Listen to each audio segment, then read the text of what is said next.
5:48, it's Elliot in the morning. Your phone number for everything. 866-2-ELLIOT, 866-235-5468.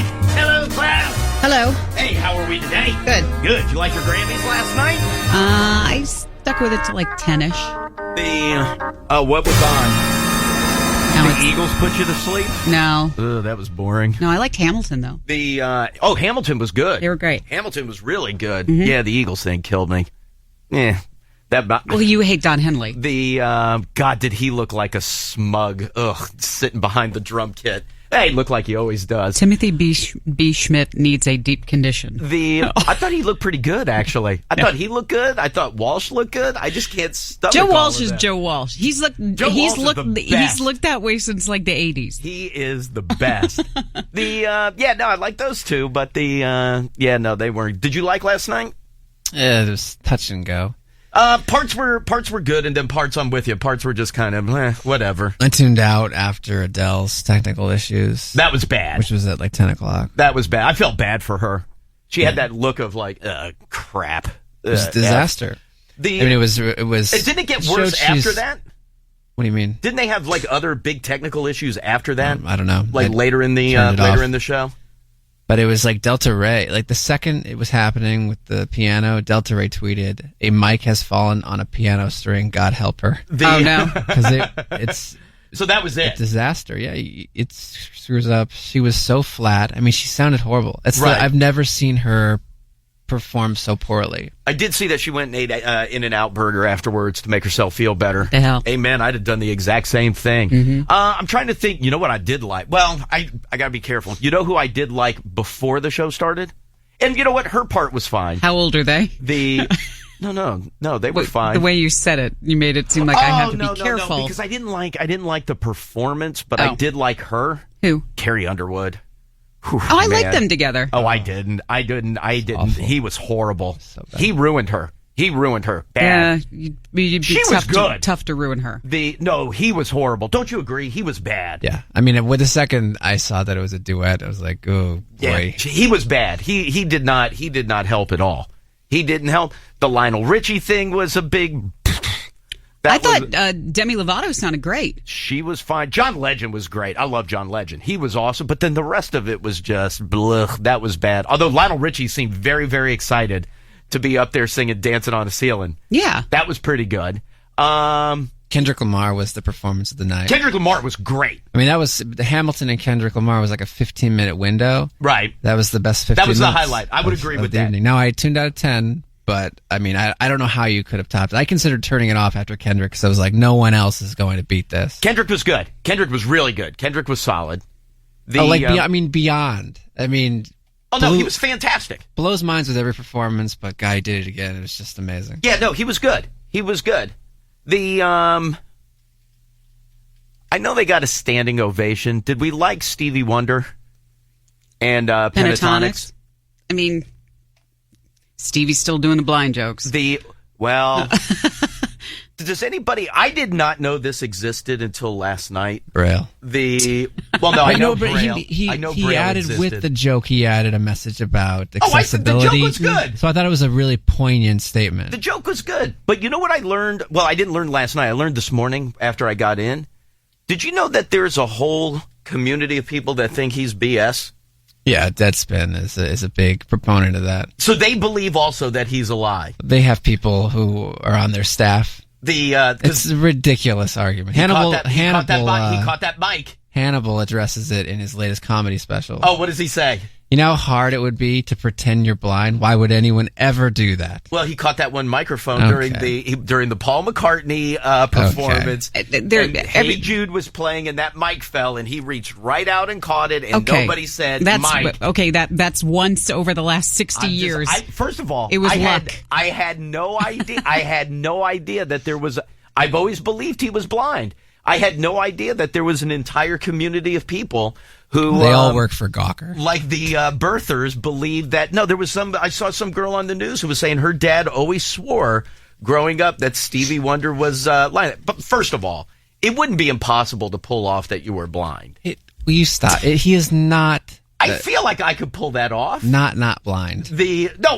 I've always believed that he was blind. I just didn't know that there was a whole. You think that'd be easy to pull off? I don't think it would be that hard. I mean, other than having to read, like if they handed you a Braille book, then you would have to be able to that's some study. A little help here. I was never good at reading. But just getting through a day pretending that you were blind, I could pull that off. Because you just have glasses on, and that would fool everybody. According to the birthers, that's what. Although they don't call them birthers, Braillers. I forget what they call them. That Braillers. community that believe he is, and that they make it seem like it would be very easy to pull off. But I had no idea that there was that whole community of people. I had no clue at all. Trying to think what else I liked from last night. Little Big Kelly. Town. Tori Kelly was good. Yeah, Little Big Town was James awesome. Bass was a little strained at the beginning, but they pulled it through. That was pretty good. That was pretty good. Little Big Town was good. That was good. I like that arrangement. That was pretty good. Did you like Gwen's video? The who? Gwen Stefani? I don't pay attention to her. What video? The live music video for Target. The same thing Imagine Dragons did. Oh yeah. Oh, I didn't. I didn't see. I didn't see her. Was it good? I probably wouldn't like it. I'm all Team Gavin. It's an impressive feat. Yeah, to do really? that live. It's a commercial essentially. I don't think enough is made of it though, because it's a commercial. So then everything's in like retrospect. You're like, wait, that was live? Well, how'd she fall? Oh, that was a stunt double? Oh wait, so she addressed Blake and the tabloids. Pretty good. Yeah, I didn't see it. That I didn't see. I probably wouldn't have liked it though. It was her in a little like unitard roller skating. I thought you'd like that. Might have enjoyed that part of it. That part I might have been. I'm trying to think who I like really liked last night, looks wise. Carrie Underwood, whew, man, god damn, does she have legs? She's unbelievable. I'm trying to think who else was good. You know who else looked pretty good? Sierra.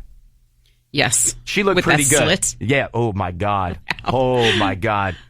Boy, that was a treat. Oh, also, real quick, what you had another death last night. Vanity? Yeah. Was that the girl that rode on the back of the motorcycle? No, a lot of people confused her with Apollonia. So Apollonia, thank you, Diane. I don't think you're. Thank you. You're on that. So wait, was she the one plane that? alone. Well, that sounds racist. Was she the one that when Prince makes her do the splits on the bed before they have sex, or is that also Apollonia? It's been a while since I've seen Purple Rain. Oh, but that's a hot sex scene where he grabs her ankle and like slides it all the way over. No, it has to be the same girl. Apollonia was the girl in. Vanity 6 was in Purple Rain, though, weren't they? Oh yeah. That's why I thought it was the chick on the back of the motorcycle. No, Apollonia was the one that was like his girl in that movie. Yeah, well, his girl in that movie. So that's the one on the bed where he moves her ankle to the side so he can climb between. And have some relations. Little tiny man in purple. Wait, hold on. What do you got? This is for Purple Rain. Prince intended to cast Vanity, but she left the group before filming began. Oh, so she's not in the movie. That song definitely was. Oh yeah, totally. After the character changed from Vanity to Apollonia, the script was drastically revised, and many dark scenes were cut. Oh, so that's not him moving her ankle to the side so he can hop on board. Some of these scenes include Prince and Apollonia having sex in a barn. That's hot too. That's hot. Did see that. And then you had the second death. Who was the Heineken dude? Oh yeah. I was thinking, is there somebody else in the world of music? It's like God, they're Apollonia isn't going to be. Oh, somebody was pissed that they weren't remembered last night. Oh. Natalie Cole. There was I was reading somewhere some people were pissed that they didn't. I thought there was a remembrance for her. No, that they didn't do like a live remembrance. Oh, come on. Well, I'm just I don't give a crap. I didn't even realize did that her they dad die again? No, but they did something nice for they did so. Oh, how was I didn't see it. How was the Lemmy thing? I didn't see it. I didn't see that either. Although they looked very I saw them talking to Ryan before the show. I saw a half hour of Ryan. I saw a little bit of him, too. I saw a half hour of Ryan. I was so proud of myself. I was like, I'm watching red carpet arrivals. I saw Joe Perry, Johnny Depp, and Alice Cooper. Mm-hmm. Thank God Alice Cooper was there. Oh, thank God. Why? Oh, Ryan was pulling teeth. pulling teeth. Johnny and Johnny Joe Perry, didn't talk, not Joe very Perry talkative. was a mess. No, although he did go in for the big bro hug on Really? on Ryan. Oh yeah, I guess he and Ryan know each other pretty well. I don't know what the deal is, but yeah, no, They seemed like they had a lot in common. but didn't talk. But no, Alice was great. But yeah, I didn't see their thing. Can I go back to the Heineken dude for a second? I don't know who are you talking about. So the guy who started Heineken, Isn't his name Munching? Munchin. Sorry. Something Van Munchin. He went lowercase Van. The son who ended up taking over everything, he went capitalized Van Munchin. But yeah, they were the Heineken family. You know, Heineken was the number one import for, I think it was the better part of 8 or 9 years. But do you know, so the dad dies, he starts Heineken, right? The son ends up running Heineken, ends up buying out Amstel, and that's when Amstel Light becomes part of the Heineken Brewing Company. Do you know where the son, the guy who just died, you know where he went to college? Don't look. $10,000. Where'd he go to college? Go. GW. Okay, you realize it's from the Netherlands, right? They have foreign students. I'm just saying. Cross out Houston Baptist. No, come on. Where did Van Munchin go to college? Stellenbosch. Great guess, though. Great guess. I thought of Ronnie yesterday. No. He went to University of Maryland. But your hint suggested like it was going to be overseas. No, I was just trying to throw Diane off because she was going to start naming places that it wasn't. Yeah, went to the University of Maryland. I think he got his business degree there. I had no idea. I don't know how they ended up here. But remember, we went to their we went to their factory. Oh, he's big. Big Terps fan. He's very upset with Diamond Stone. Why did you think of Ronnie yesterday? Oh, didn't they find like some $14 million diamond? It's like or something? 44 carats, isn't it? Oh, it's more enormous. Than that. Yeah. Oh, it's huge. Isn't it like the size of like a big, massive, like a big rectangle almost? It's huge. But yeah, Is it bigger than 44 carats? Why do I think 44? 44 carats. No. How much is it worth? Something. It's $40-something million. Wasn't it 400 carats? I may be making that up. It was huge. But that made me think of Ronnie because it's just been hidden all this time. And I was thinking, you know what? Ronnie probably just threw it in a parking lot somewhere and then stumbled on it and it was Tyson's? fine. I don't remember how big it was, though. It was huge. It was massive. It's 404 carats. See, I was right. Okay. 400 carats, but it's like $40-something million. It's, well, they said, I guess they're calling it the Lulo. Oh, I have no idea. Whatever that means. The large. But yeah, that made me think of Ronnie yesterday. Anyway, listen, we got a ton of stuff that we got to get through today. So let me do this. Give me one quick break. We'll come back. We'll lay everything stuff that we got to get through today. Gonna be very, very busy. Obviously, still dealing with all the remaining snow and ice and everything in the area. When Lynn comes out, you have to clap. Did you get the sense that apparently there's weather going on? Didn't you feel like you shouldn't be there? Wait, what do you mean? For when they went via satellites in New York? That I shouldn't be there? No, not you. Personally, or specifically. But like, the viewer. I'm not supposed to see this. This is so special right now because we're never going to see it in person. Are you talking about The Bachelor? No, Diane Hamilton. Oh, Hamilton. okay. That's embarrassing. No, because I wouldn't see it anyway. Oh my God. I wouldn't, on my list of things that I think I'll see, unless it comes to the I don't Warner think Theater. I'll see it either. But I obviously want to see it. Maybe. That's not my wheelhouse. I would. Willie Geist said he's never seen a production like this. Well, you know what? If Willie Geist is in, as goes Willie, so goes Elliot. If I was in New York and I got a pair of tickets, I would go. What, they just fell out of the sky? I'd murder you for the ticket. You know what it reminds me of? And I'm glad that I saw it. Like when Rent opened. Yeah. Like I just got a pair of tickets to that and went. Like early on when it was opening. And I was like, you know what? I'm glad I saw it. But I wasn't clamoring for tickets. So yeah, like if somebody came up and they were like, hey, here you go. I'd go. But I'm not camping out in line or anything to get a pair of tickets. That I wouldn't do. Ham for ham. So did I feel like I wasn't supposed to be there? No. It was good. I probably ruined the performance for my wife because I kept saying to her, I can't believe we're singing this. It's like we're there. Well, it was like and when then it ended.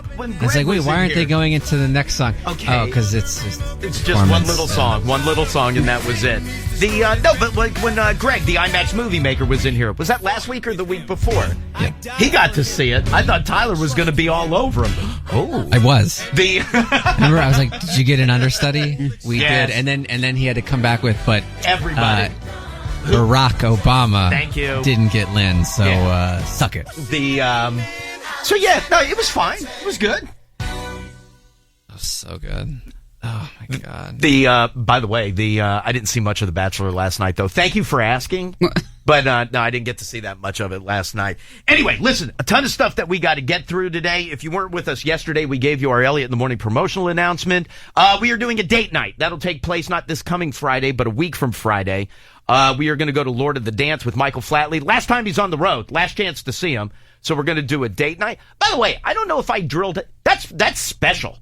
To get to go see him? Mm-hmm. Oh, please, Diane. You know what? The thing that I liken it to? If it would have been Neil Diamond's last tour, seeing him on his farewell tour, it would have been that. And I don't like making, I don't like making that comparison because it makes it sound lame. But going to see Flatley, that's fantastic. I mean, you'll be able to look back when they talk about the greats of showbiz. You'll be able to look back and go, oh, you know what? I was there. I saw that. And this is it. This is your last chance to see him. So anyway, next Friday night, we're going to do a date night. So I'll give you a chance to win those tickets and passes. We'll do dinner. We'll do some drinks. And then obviously we'll go to the show. So we'll do that a little bit later on. So if you weren't with us yesterday, that was the promotional announcement. Also this morning, a lot of tickets that we got to get through. I have tickets for you to see Smashing Pumpkins. I have tickets for you to see Dave Matthews Band. And then coming up here in just a little bit, first-time winners. You will get your tickets to see Sting and Peter Gabriel in concert together, so we will give you those. A lot of stories that we got to get through. It's going to be very, very busy today. Diane, let's get going with some news, please. Temperatures just now getting up to the warming level that they thought was going to happen around 10, 11 o'clock last night. So yeah, that's when why I left the house at 2:30 this morning, nothing. I mean, there had been no rain. It was had not warmed up because I thought leaving yesterday, when I got home, I was like, oh, sweet. I'll get like 4 hours of like warm rain on everything. It'll be good on the way in. That's what they were saying yesterday. Dude, it was a sheet of ice coming in today. Still pretty rough. It's going to take a while to get the ice off your car windows as well. But they said to a lot of the schools that had called a 2-hour delay last night, are now switching that over to being closed. Yeah, mine just shut down. Thank God. Yeah. Thank God. Because they're not getting buses around on that. Neighborhood streets are still a little rough. Dude, there were so many wrecks. Yeah. There were a million wrecks all over the place. Yeah. And even in Richmond, where they thought the same thing. Mm-hmm. A lot of them are, a lot of them are on 2-hour delays, but a lot of them in the outlying areas, they had to shut down also. You would risk your life walking to the bus stop. Oh, yeah, no. There was no way that they could do it, especially, I guess, if they thought, listening to all the stupid meteorologists, that it was going to be, 10, 11 o'clock last night, it was going to hit like 40 degrees and it would just be pouring rain. It would melt a lot of stuff. But rain didn't even start, again, I don't know if it was raining when you guys came in, but at 2:30, it was dry. I mean, you got spray off of the Beltway, but other than that, there was not a drop of rain coming down. Yeah. Going into 7-Eleven was treacherous as hell. It was bad. Gotta make that stop. And then I slid on Montrose. Not bad. I didn't lose control of the car, but that hit a good icy patch. And they couldn't getting down the ramp to get into the parking garage. That's a treat. Today was better than yesterday. Oh, today was worse. They must have done some work on it because today was bad coming in. Today was bad. I thought I was going to go for a big old slide coming down that thing. The Vitamin Shop parking lot's probably one of the worst parts. Oh, see, I didn't go through there again. I didn't use the cut through today. Yeah. I went to Jeff Halpine again. But they said the federal government operating on a 3-hour delay. This morning, there was an ambulance that caught fire after it hit a utility pole in Montgomery County just within the last couple of hours, right there at the intersection of Western and River Road, completely burnt to a crisp. Thankfully, there was no patient on board at the time, and the EMT. Wasn't there also a plow that hit an overpass? And then they had to, he had his plow up. Yeah. And he hit an overpass, so then they had to shut all of that down. And then go, because then you got to check for like structural damage. Yeah. So that was being done. And then there was I think it was where 66 hits 81. Mm-hmm. There was a cattle truck that flipped yesterday. Yes. And the 2 cows are okay. The last I heard is that there were a bunch of cows just wandering out on the streets that they were trying to get their hands on. Like and every time they would run to chase them, they'd start slipping in the ice. Sad. It was like a cartoon. I guess the cows it was like are Mr. okay. Magoo. Yeah, no, the cows are fine. There were at least 500 accidents that were reported throughout the state of Virginia. 500 accidents. That's only Virginia. Yeah. And then they said there were like 1,500 reported in North Carolina. Yeah, no, further south. But then even, like, I was talking to Jackie because the kids were up there and playing a hockey tournament over the weekend. They couldn't even make it home yesterday. Well, 95 South was a crap show. Yeah. Hey, was 95 bad coming from Baltimore? Was it too bad? Yeah, because they couldn't get out of there last night. It was just a parking lot of everybody. I mean, obviously... Because Philly got it a little bit later. They got it after right? we did, sure. Yeah. But then you also had everybody that was coming back from the 3-day weekend, except for... Oh, by the way, I did hear from the program director. He did confirm yesterday he's out of town. Did he get his flight No, rescheduled? flight canceled. He'll be back in on Thursday. Thursday. Yeah, Thursday. He'll be in on Thursday. So again, it's mostly day off for a lot of the kids in the area today as they continue to come back from yesterday's storm. Elsewhere, there's a bunch of U.S. Coast Guard hearings that will start today as they look for answers as to what happened in the case of the El Faro, the freighter that sank near the Bahamas last fall, killing all 33 crew members on board. It left port in Jacksonville on its way to Puerto Rico September 29th, just as Hurricane Joaquin was really starting to right churn. Into the storm. A number of the crew members' families already filing lawsuits against the owner of the shipping company, saying that they were negligent, that they knew the ship was due to be taken out of service. It was 41 years old when it sank, and that it should have never been allowed to sail into the path. They were going into the storm. Yeah, path of the hurricane. Big performances last night at the Grammy Awards. Taylor Swift's 1989 won for Album of the Year. Here is what many believe to be a shot at Kanye West. There are going to be people along the way who will try to undercut your success or take credit for your accomplishments or your fame. But if you just focus on the work and you don't let those people sidetrack you, someday when you get where you're going, you'll look around and you will know that it was you and the people who love you who put you there. Thanking everybody. Suck it, Kanye. Suck it. I wish I liked her more. I do. I wish I did. I mean, her songs are good. Don't get me wrong. I just wish I liked her more. I didn't like her performance. I didn't like whatever she was wearing on. I saw her with Ryan. I didn't like her outfit for the red carpet. Did not like it. Did not like it. People said her hair looked like He-Man. So. You didn't see that funny. BuzzFeed, that listicle going around? It was the He-Man picture, and then it was the cat with like the melon on its head. That was pretty funny. That's pretty funny. Record of the year went to Uptown Funk, Mark Ronson, Bruno Mars. Song of the year, Ed Sheeran. I feel like that song's 3 years old. I don't know why. I feel like it's forever old. And I mean, obviously it falls within the time range, but I do. I feel like that song's forever old. Ed Sheeran, Thinking Out Loud, named Song of the Year. Best New Artist, Meghan Trainor. Best Rock Performance went to Alabama Shakes for Don't Want to Fight. Good for them. Good for Alabama Shakes. Good for Ed Sheeran. And you like Sierra. I loved her. Boy, she's good. She is, that's a treat. That really is. And she and Russell Wilson are still holding out, right? Yeah, although I did read something over the weekend that she's starting to get really frustrated by the whole thing. Antsy. Where it's like, come on, let's just do it already. Please. I'm holding out here. It's all Russell. But yeah, no, her, God damn, she looked great. Despite the cold weather, it can't be that far away from Easter if the carrot cake... Although, you know what? I will tell you this. I didn't mean to interrupt. You know who didn't like her outfit? I'm going to mess up his name. Ross. Ross didn't like her outfit. Ross Matthews? Didn't like the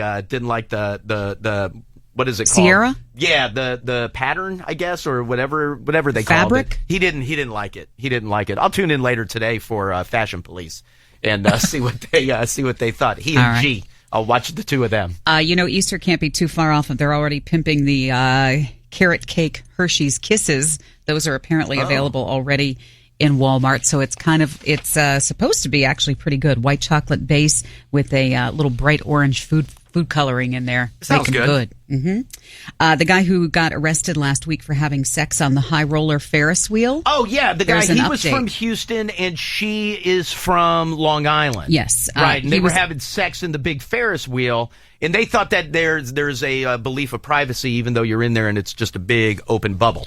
So it turns out he, I guess, did a Skype interview with someone, and he was actually in town to marry a different woman. But before... He was there for his wedding? Yeah. Did we know that? Not the girl that he got busted having sex with in the Ferris wheel. I think this was, I guess, all brought out new as he gets ready to so he was in defend Vegas himself. to get married. I think they're going to court on March 9th. Okay, for their nude in public. So he was there to marry a different person, but before the wedding, apparently she told him she was pregnant with somebody else's baby. So he got drunk and decided to hook up with the other girl. We were supposed to get married that day. We went gambling, won a little bit of money, lost a little bit of money, got some margaritas, probably like 4, 5. One thing led to another. She was there by herself. It wasn't planned. It was just, I felt it. So that's the girl that he had sex with. The girl that was the voice that you heard is his fiance. They are back together. So they're staying together? Yeah. Whose kid is it? Is it his kid? No, somebody else's baby. So it's definitely somebody else's kid. Yeah. He's staying with her, even though he cheated on their wedding day. Right. But I think he felt like, well, she cheated on me and got pregnant by somebody else, so I will... So now we're even. I guess so. Wow. But they're back together. Wow. And she ended up bailing him out. Margaritas. What? I was thinking, like, well, I mean, typically you're not talking about the small ones. Those are like the half yards, right? Margaritas come the size of a boot. Yeah, no, you're not having that. I don't know that I've ever had more than one margarita at a sitting. That's really sweet. That's a lot. You could drink that much margarita? That's why more than one? That's why they make them in pitchers. No way. No, that's way too sweet. I can have one and that's it. No, I know you're looking over my shoulder. You'll eat week old brownies. No, I'm not. I brought Thin Mints in today. Okay. But no, I couldn't. You can't drink that much margarita. That's way too much. Bottomless. Really? Me. I love margaritas. Margaritas are good. When I make them at home, like that's 3 right there in the blender. Oh, I can only have one. And I mean, if it's a big one, I can get through most of it. But that's way too. What, is that the sign for pussy? Like, I don't know what you're doing over there. You know, like the big ones, the big, like, supersized martini glasses they send them to you in? Oh, like the ones at LTO. Yes. The ones at LTO, I can't finish those. Yeah. I can't finish that. It's way too sweet. Way too sweet. Mm-mm. Rocks with salt. Keep them coming. Frozen. Huh? Oh, Tyler has to have Kaylee prefers frozen? Don't hide from that. Fitness goals, bro. Don't hide from that. I don't. That's why I order every single time I have one. I've never had a non-frozen margarita. Wait, okay, Kaylee, please stop flexing. No, I've never had. I've only ever had a margarita that's frozen. I've never had a non-frozen margarita. You don't get them on the rocks? Well, the ice is ground up. It's frozen. No, but rocks with salt. No, I've never had it that way. Right? I've had salt on the side, on like the rim of a frozen margarita. Yeah. No, I've never had a non-frozen margarita. I will give you, though, the to swirlies. Me, frozen margarita. I mean, margaritas are only frozen. No, that's not true. I realize that I'm ordering it like a child when I ask for a frozen margarita. Why is that bad to order it that way? But I can't believe you've never had it the proper way. I prefer frozen, but I've had it on the rocks. Is that the proper way? Yes. Oh, is it really? Frozen's not proper. Wait. Is that the Americanized version? When you say margarita... Right. It's frozen. No, it's not. Oh, to me... They ask you. Oh, I know that, but I thought that the normal way was frozen, and that people who don't get them that way, that's the other way. They fall into that category of the 3 frozen drinks. You get margaritas, pina coladas, and strawberry daiquiris. Those are your... What? Those are your 3 frozen drinks. I've never had a non-frozen pina colada. The default margarita is not frozen. Is that true? Absolutely. Oh, not in the That's why world. I feel so ashamed when I have to make Don't sure feel shame. They know it's frozen. Have you had a non-frozen one? Definitely. Never have. Quite tasty as well. So never good. have. Never have. Saturday night. So good. No, if you're gonna get a liquid drink, get a liquid drink. Get a Jack and Coke. Frozen, though, that goes into that trio. Mexican restaurant, you have a margarita. It's the law. Absolutely. But for example, what's the one? Why can't I? Uncle Julio's. The swirl. I don't like the swirl. Oh my God! I was gonna say that's probably the last frozen one I had because of that. No. I know that they make like all different flavor ones. I've only had like a normal margarita. Like the regular margarita. Wait, I've never so had not frozen then? No, yeah, flavor, regular. If you go to Uncle Julio's and you're getting a frozen margarita, you have to get the swirl. No, you don't? Yeah, you do. No, I've gotten the regular one there. It's their thing. Oh, I don't get it. It's their flagship drink. I don't get it. I don't get that. I don't get like the mango one or whatever that is. Regular, plain, frozen margarita. I'm with you. I shy away from like all the fruity flavors and everything. But when they say, do you want it frozen or on the rocks? I thought on the rocks was something they threw in for like people who can't handle a real margarita. I swear to God. What, like it waters it down? I always thought the normal was frozen. That's the only way I've ever had it. No. I would never order it not frozen. Try it next time. It's the best. Why break up a good thing? I don't feel like I would like it not frozen. I've only ever had it frozen. I've never had a non-frozen strawberry daiquiri. I haven't had a strawberry daiquiri in forever. You know what? No kidding. I may have that today. I was going to say, I don't think I've had one since I was 19. Oh, come on. You've had it since then. Daiquiri? Yeah. When never was the last go time you that. had a strawberry never daiquiri? go that route. When I was at like the daiquiri deck in Siesta Key in Sarasota. There you go. It's not something Was I that have 6 months outside ago? of like that climate. Yeah, no, same thing. Well, it's the same I had a thing. margarita last week. The margarita is a year-round drink. Oh, yeah. Daiquiris? No, there's a time and a place. I've never made a non-frozen daiquiri at home, or not daiquiri, margarita at home. I've only ever made them frozen at home. Got to put an egg yolk in it. Not yolk, egg white in it. In a margarita? Oh, so good. So good, yeah. Yeah, look at that. I learned something today. Had no idea. I definitely am not having 5 of those, though. Woo. A man in Australia claims to have lost 30 pounds in 40 days by eating only potatoes. Oh, good for him.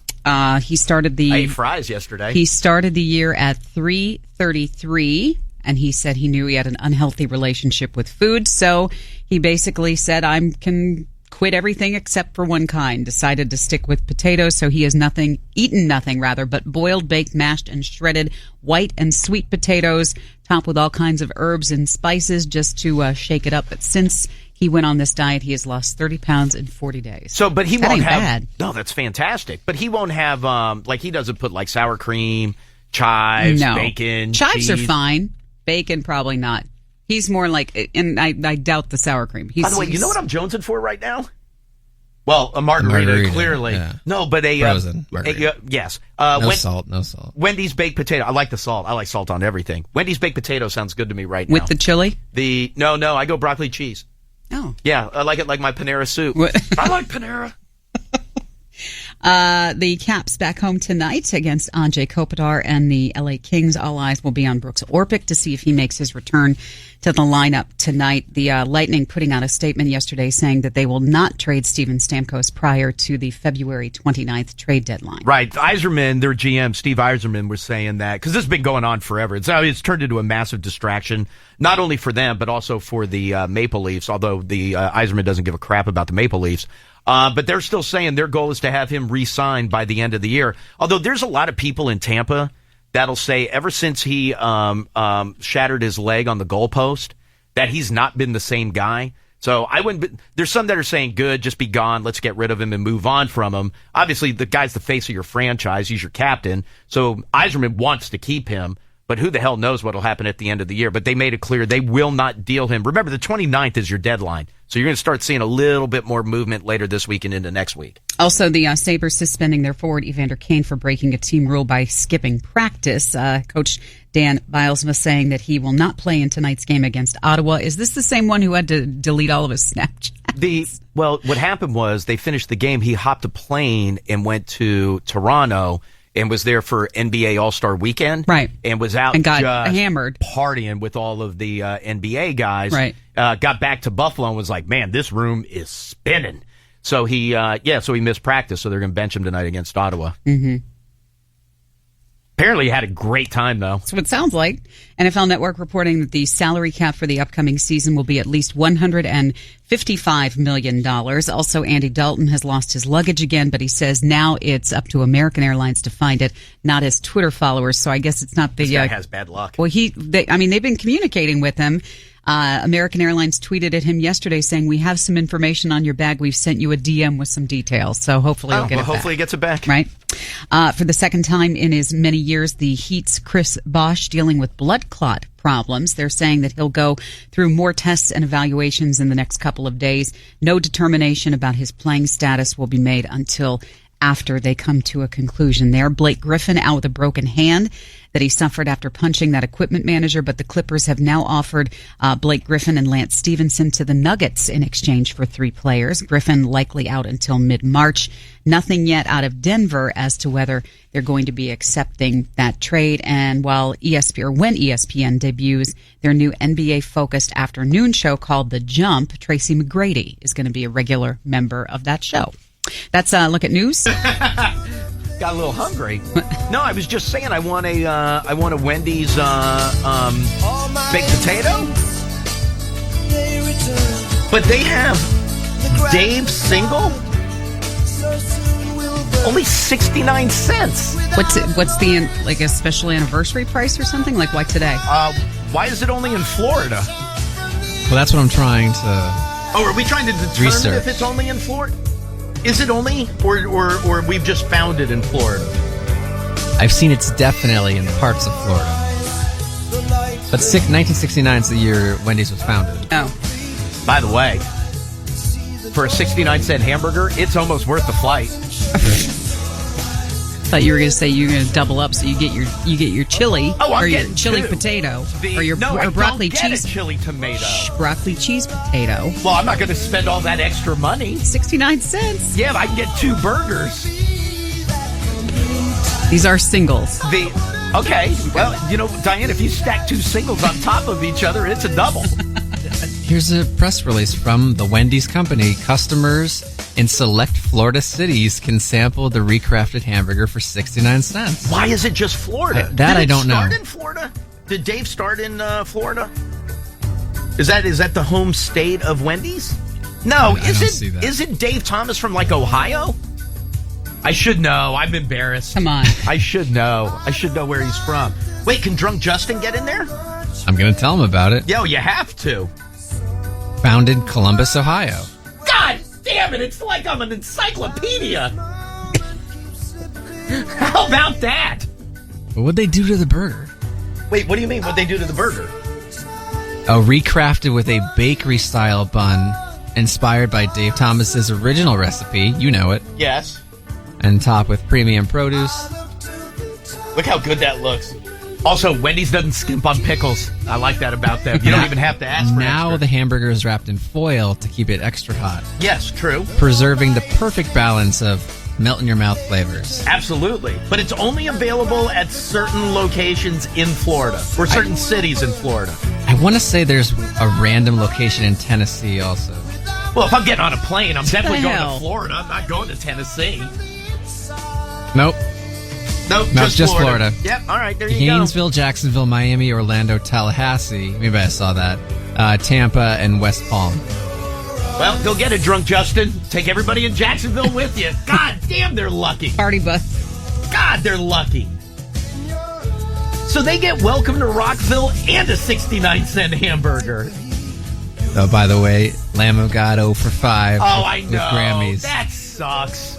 That sucks. But you know what? I'm with Adler. You can't put any stock into that. You can't put any stock. All right, I need some first-time winners. 866-2-ELLIOT. 866-235-5468. Hi, Elliot in the morning. Hey, Elliot. Hey, who is this? This is Stephanie. Stephanie, how are you? I'm good. How are you doing? I am excellent, thank you. How was your night? That was pretty good. What'd you do? We were watching the Grammys. Oh, you did? Did you like it? Yeah, like Tyler was talking about earlier, that 15 minutes with Hamilton and Kendrick Lamar was like the best part, and then it all kind of fell apart. It did take off a little bit downhill. You know, I liked Ellie Goulding last night. She's a good-looking girl. She looks that pink dress was gorgeous. She's very good looking. You know, and by the way, you know who I enjoyed for a brief moment last night because she looked like she was having fun. Who? And you never see her look like she's having fun. Florence Welch. When they did, she's always doing so kind of stoic. Yeah, very much so. Ugly dress. But when they were, saw her talking to Ryan. No. What's the skeleton girl? Juliana. Yeah, that was bad. I don't like her dress. Well, whatever. She can't help that. But when they were doing All Night Long, Yeah. she was having fun. The whole I've crowd never was going nuts. Not when Luke Bryan sang. Okay. He was horrible during that. But for the most part, during the whole Lionel Richie thing, Yeah, people Dave were Grohl loving was it. having a good time. Yeah. Oh, they're friends. Wait, who is? Dave and Lionel. Oh, yeah, that's right. Isn't there a story that just came out that Lionel Richie sent him, like, I don't know, like 5,000 muffins Yeah. after he broke his leg? Mm-hmm. Yeah, so they're boys. And I think Grohl was a big part of the Music Cares concert that they'll eventually air. Oh, okay. So not a part of the thing last night, but, Right. but a part of the concert this past weekend. Yeah, no, but everybody looked like they were having a good time, Yeah. except when Luke Bryan came out, and then it was like, this is horrible. That's bad. That's bad. Stephanie, are you married? Yes. You are. And on the day that you were supposed to get married, did you cheat on your husband? No. You did not. You did not. Did your husband cheat on you? Not to my knowledge. Wouldn't you not? I mean, forget that. Forget that she got knocked up. I'm going back to the Vegas. I'm all over the place. The Ferris wheel couple. The Ferris wheel couple. I feel like I lost them in my my margarita discussion and the 69-cent hamburger in Jacksonville. Yes. I don't decide you're going to stay with your fiance even though she got pregnant from somebody else. Okay. I mean, that's not my cup of tea. But cheating the day of your wedding? That's a hurdle I couldn't get over. Yeah. I could get over. I don't know that I could. As a matter of fact, I don't believe I could get over. Like if Jackie had gotten knocked up by some other dude Leading up to prior your to wedding. our wedding, Yeah. I think I'd have a hard time getting over that hurdle. The hurdle I definitely would not be able to get over is if she banged some dude the day we were supposed to get married. And I don't even care that it was public, in a gondola, on a Ferris wheel, with all of Las Vegas watching. Well, Like, that's it doesn't even have to be day of. How about 2 months ahead of time? You're still engaged. Two months ahead of time, you could get over that hurdle. You think? Yeah, I think people could. I don't know that I could. I don't Easier think than I the could. day of. You would at least have time to fight it out, settle with it, and decide that you still love this person and you're going to move on. Like, for example, I don't know that I would. If somebody said that their fiance cheated on them 2 months before they got married, but they still went on with the wedding, I may look at that and go, not my thing. But I could at least go, all right, you know what? You got through it. Good for you. Mm-hmm. What doesn't kill you makes you stronger. Whatever. The day of, though, I don't know that I would be able to.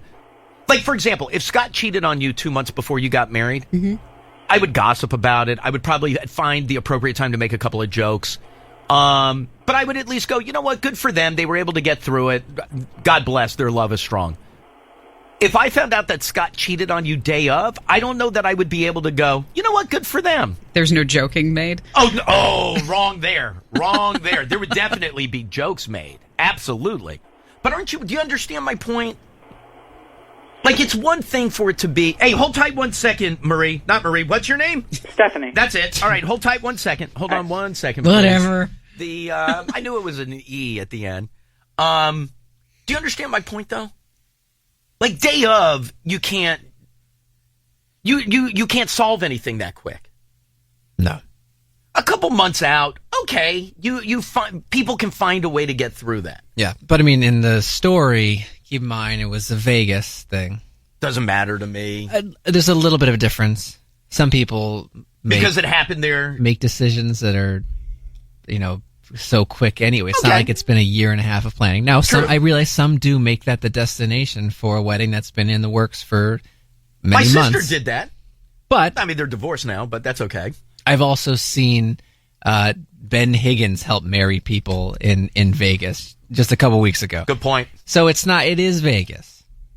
But I understand what you're saying about no matter the Vegas or not, day of. Yeah, I don't care what city you're in. Day of, you cancel your wedding. Or you postpone it. Yes. You don't have time to hash that out. I'm also trying to go through the Rolodex of all the people I know to think if I know anybody that was cheated on the day of their wedding. And I don't think I know anybody. That would stick out Yeah. if you did. Yeah. I mean, I know people that cheated days prior, but not day of. And the person that You I mean know like days prior, like 2 days beforehand. But I know him, but I'm not close with him. Mario Lopez? Wasn't he? he was one? bachelor party, wasn't he? Yeah. That's right. He cheated on what's her face at the bachelor party. Allie Landry. Allie Landry, exactly, the Doritos girl. Mm-hmm. She'll never live that down with you. Why would you? Why would you live that down? It's one of the greatest advertising campaigns of all time. Again, I know somebody where it was 2 days beforehand, but I wouldn't say I'm friends. No, I'm definitely not friends with him. If he saw me, he wouldn't be like, "Hey, Elliot." But I've met him and I know him. I have a friend who's very good friends with him. Do we know who this person is? You know his name, definitely. Oh. Mm-hmm. I think you have met him. Tyler, I don't think you have. Hold on. And that's what I mean. I can't say he's a friend, but I know somebody that is a friend. What? I'm familiar with that person, yes. Yeah, but I feel like that's well documented. I didn't know it until you told me that story. Wait, about the cake? About the cake? Now I don't know who you're talking about. This guy. I don't remember the cake story. Ace from Ace of Cakes made their wedding cake. And he called Ace and said, Boy, that's... Oh, my God. What? That's too much info, bro. No, that's not too much info. Is that public? You know what? Maybe not. Maybe not. Well... That's okay, but I still... Forget everything you've heard. By the way, Ace makes a lot of cakes. That's how the man stays in business. You think he makes one cake a year? It could be anybody. Come on, please. Please. Am I going to line 3? Hi, Elliot, in the morning. Hey, what's up, Elliot? Hey, what's going on, dude? Not much. All right, I can't talk while I'm about to go to work. So, cheating on the day of your wedding, get this one. Friend told me about a friend of hers she moved to Boston and met. Okay, so, day before the wedding, bride hooks up with the groom's best man. Right. Best man is dating maid of honor. They stayed together. Last I heard, they were in couples therapy. Wait, bride and best man stayed together? No. They got married. Oh, bride and groom Husband and got wife married. Stayed together, even though the bride banged the best man the day before the wedding, and the best man was dating her maid of honor. Now, do you have any idea if best man and maid of honor? Well, they were just dating, so I mean that fell apart. Yeah, I got me on that one. But last I heard, the bride and groom stayed together, and they were in couples therapy. How long have they been together? Like married? I don't know. Like this is through a friend of mine living in Boston, so I don't know. But No, I'm just wondering. Like, did you see? All right, very good. I realize you have to jump. Hold tight 1 second for me, please. All right, thanks. Day before to me may as well be the day of. Yes. Like if you're getting married on a Sunday or Saturday, anything that weekend, and I'm counting Friday, Thursday evening, you can't go through with it unless you decide, if it happens on Thursday evening and you're getting married on Saturday, maybe you decide we'll go through with it, but we're going right into therapy.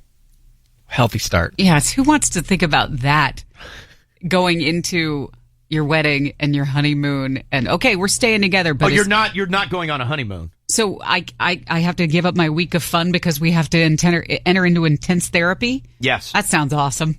Well, but you're not. Well, you're. Boy, I'm you're looking agreeing. forward to my future. Well, but wouldn't you rather take your honeymoon at a point where everybody's happy and enjoying each other? You don't want to do it. I wouldn't be able to look the other way anyway. So how far out? It doesn't matter. It's cheating's cheating to me. Scott cheats on you 6 months before the wedding. Yep. Done. Yep. You don't give that a run? Nope. You don't either? I think I'd try. All right. Well, that's you, but after marriage, well, I don't know. There's part of me that wants to say that I would bail, cut bait and bail. But it happens. You know what it is? Not to everybody. No, because like a good friend of mine, Steve, not Kingston. No, it's not. No, he cheated on his old lady. I've told you about Steve. He's the one that in the middle of Can you fights- say not someone else? Yes. I said not Kingston. People don't No. go to Kingston when you say Steve. Oh, it's definitely not Menino. Right. We That have to needs to say be that. Oh, made God, clear. no. Steve and Debbie have been together since they were kids. No, please. No. Well, I mean, I guess I could say his last name. No, it doesn't matter. I wouldn't. He's a disc jockey. What's wrong with you this break? What do you mean? All these stories that are private matters. No, but I've told you he's the one that whenever he gets into a fight with his wife, that she'll be like, hey, Steve, you didn't take out the trash. And he'll go, well, you know what? Yeah. You didn't throw it out. And she'll be like, you banged that woman. That's right. Right. So she always beats him over the head with it. You've referenced that story many times, but never said the name. Yeah. Steve. You've never said the name. Oh, really? I don't think so. Yeah. Oh, well, in any case, it doesn't matter. It's not Menino. It's not Kingston. Let me be very clear about that. Trying to think if there's any other Steves that you may want to clear. Well, it's not my friend Steve Christo. Okay. And I think I'm out of Steve's. He cheated on her. He had to move all of his stuff into a hotel, but then they ended up getting back together, and that lasted for a good long time. They're divorced now, but that lasted. Really? Really? How It's a long good long was he time. living in the hotel? Oh God, 6 months maybe. Oh, In a hotel? never thought it'd be that long. Yeah, 6 months in a hotel. To make matters worse, he was a very, very, at the time, he was a very, very, very, very popular disc jockey in Minneapolis. And so when he left the house, it was the middle of the, not middle of the night, it was probably like 11, 10, or 12 o'clock at night. He pulled up to the hotel with all of his clothes, like in garbage bags. And so they helped him, like, with a cart, move all of his stuff up. And on the car ride up, the bellman said, "Oh, did she throw you out?" Wow. But you're moving into a hotel with that With much all your clothing trash in a bags. bag? Yes. So he was like, yeah, how'd you know? It's like, look at you. But they managed to get over the hump. Don't worry, No, I they won't didn't. Well, call they the rival divorced station. years later. And she did what you ask of all people who have decided to try to make it work. Oh, not if you forgive, do. you forgive. Yes. Yeah. So how is that getting over the hump if it's brought up every day? Well, he should have laughed when she was beating him over the head with the, you didn't take out the trash, but you banged that woman. I got the trash. I get it. I'll get it. Hi, Elliot, in the morning. Elliot, Yes, hi, who's this? Alberto. Hey, what's up, dude? Hey, what happens if the future wife or future husband are very rich? Do you still go with it? I mean, there's money in between. Boy, that's a nice new wrinkle. No, you know what? Well, I was just going to say I can't be bought, but that's not true. What? Yeah, you know what? That's a good little wrinkle. So you're marrying into a very, very wealthy family. She can cheat on me every day of the week if she wants to. I'm getting money out of it. Do I have an understanding that now we're just together for appearance sakes? No, for only a couple of months until alimony kicks in. Oh, so I gotta stay married until I can get the cash. It's a couple of months? No, don't you have to be married a year before you get alimony? I don't know. I don't know the law, but, dude, I'll look into it if I find out she's cheating on me. So if And she if she's cheats got on you money, and she's fuck, loaded. Dude, I'm staying there. You know, the moral heart of mine wants to say no. Now be honest. The person who enjoys being able to pay for things, I might be able to suck that up for a year. Oh, yes. If I had it, you could do that? Big cash settlement coming your way? Well, oftentimes... $10,000 a month. Yeah, and you'd stay married for a year? Yeah. Sure. Jesus. No What? way. Because you know No why? way. Because if somebody's going to... No one's surprised if that Diana somebody's- said that. Oh, Later, guys. newsflash. So what? If somebody is By the going way, to... that's not a newsflash. Newsflash means that you're going to give information. No, but if somebody is going to like crap on you like that and Right. cheat on you right before your wedding, Right. then You're going to hurt them in the pocket. exactly. Yeah, but you still have to live and be married to them for a year. Think how fast a year goes. Diane, why did you guys get divorced? He cheated on me right before we got married. Yeah. You stayed? Yeah, for the money. Next. $5,000 a month. What's the cutoff? I don't know. I mean, I know you're in for 10, which means you're probably in for 8. I mean, you were talking when you... You could say that you wouldn't for less than 8, but is there really that much of a difference between 8 and 7? Still nice living. Yeah, no, it's a great living. And you're getting that until you get remarried. Yep. Can Kaylee speak up for your sex? I'm sorry? Can Kaylee speak up for Is Diane's women? sex good? No, I want another woman's opinion. Oh. Thank you. Oh, You God. wouldn't do it. Oh, God. Oh, persecute me. Nail me to the cross. So what? You know what? You got to take care of your own. $50,000 a month, Kaylee? Oh, you're a liar. $50,000. I wouldn't grand. do it. I don't know why you're jumping down her throat. No way. The $50,000 a month. You got to stay married to Lindsay for a year after she banged out Joe the day before the wedding. Yeah, no, it doesn't matter. $50,000. I'm not going to live a a month. lie. But you're not living a lie. You're only doing it for a I year. absolutely am living a lie. Nobody said you have to walk around saying that Lindsay is great. You just have to be married to her for a year. I wouldn't do it. $50,000 a month. You go higher. There's no number. $50,000 a month. I would almost shove a guy on top of Jackie.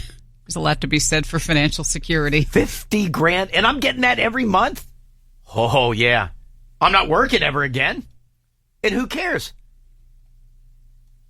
And I'm cheating during that year. By the way, you could tell me I have to be celibate for the year. I would do it for 50. Yeah. 10's low. My heart can't be bought for 10. Okay. Nothing less than 20. BS. Kaylee, did you say you were in for 50? Oh, you're just changing now because Tyler's got his flag in the ground. 100? Liar! Million. It's a year. $1 million a month? Yeah, it is. You're marrying a Rockefeller. I'd do it in a second. I feel like there would be stuff in place to prevent that person from having to pay you $1 million a month. Okay, probably. Yeah. I would hope there would be things in place that are protecting me from getting $50,000 a month. There absolutely are. But I'm still taking it. Where am I going? Line 1? Hi, Elliot in the morning. Hey, you got John from the Eastern Shore. How are you? Good. What's going on, dude? Hey, I was on both sides of that, but the one side that where I was cheated on, I was engaged to a girl. We were planning it. It was probably about 4 to 6 months out, but we were living together. Right. Anyway, I have a dear friend from grade school on. He didn't make it through high school. He goes off, joins the Army, comes back. Well, the summer before, I had a little liaison with his younger sister. So he comes home from leave. He ends up hooking up with my then girlfriend's fiance for, couple months. They end up getting together later. Of course, I broke it up with her. But he had inherited a farm down in lower part of Ohio. It was pretty substantial. When he became 21, he could get the estate. Well, in the meanwhile, somehow or another, I find out he kept in touch with my mom and family over the years. My mom calls me. She says, I heard some interesting news that your old girlfriend swindled out Krista's farm. So there was like sweet justice at the end of it. Somehow or another, she got her name on the deed and ended up mortgaging out the whole damn farm. And did she do that intentionally to be able to get the farm? I don't know. They never actually got married, but I guess he was willing to sign over part of it to her just to keep her happy. And, wow. But it was sort of like bittersweet. I'm sitting there doing that little snicker thing over the phone as my mom's telling me this You know story. what? Good for you. Good for you. All right, dude. Hey, listen, I appreciate it. Thank you, my friend. Diane, are you doing it for property? I don't know. I'm more of a cash person, I think. You can sell the house. Well, that's true. I mean, you don't know how valuable that farm was. Diane needs to do a walkthrough. Crops. And an inspection. Exactly. All right, let's do some follow-up phone calls, please. 866 to Elliot, 866-235-5468. Any good stories from yesterday, last night, anything at all that you want to get into, it doesn't matter to me. 866 to Elliot, 866-235-5468. Elliot in the morning.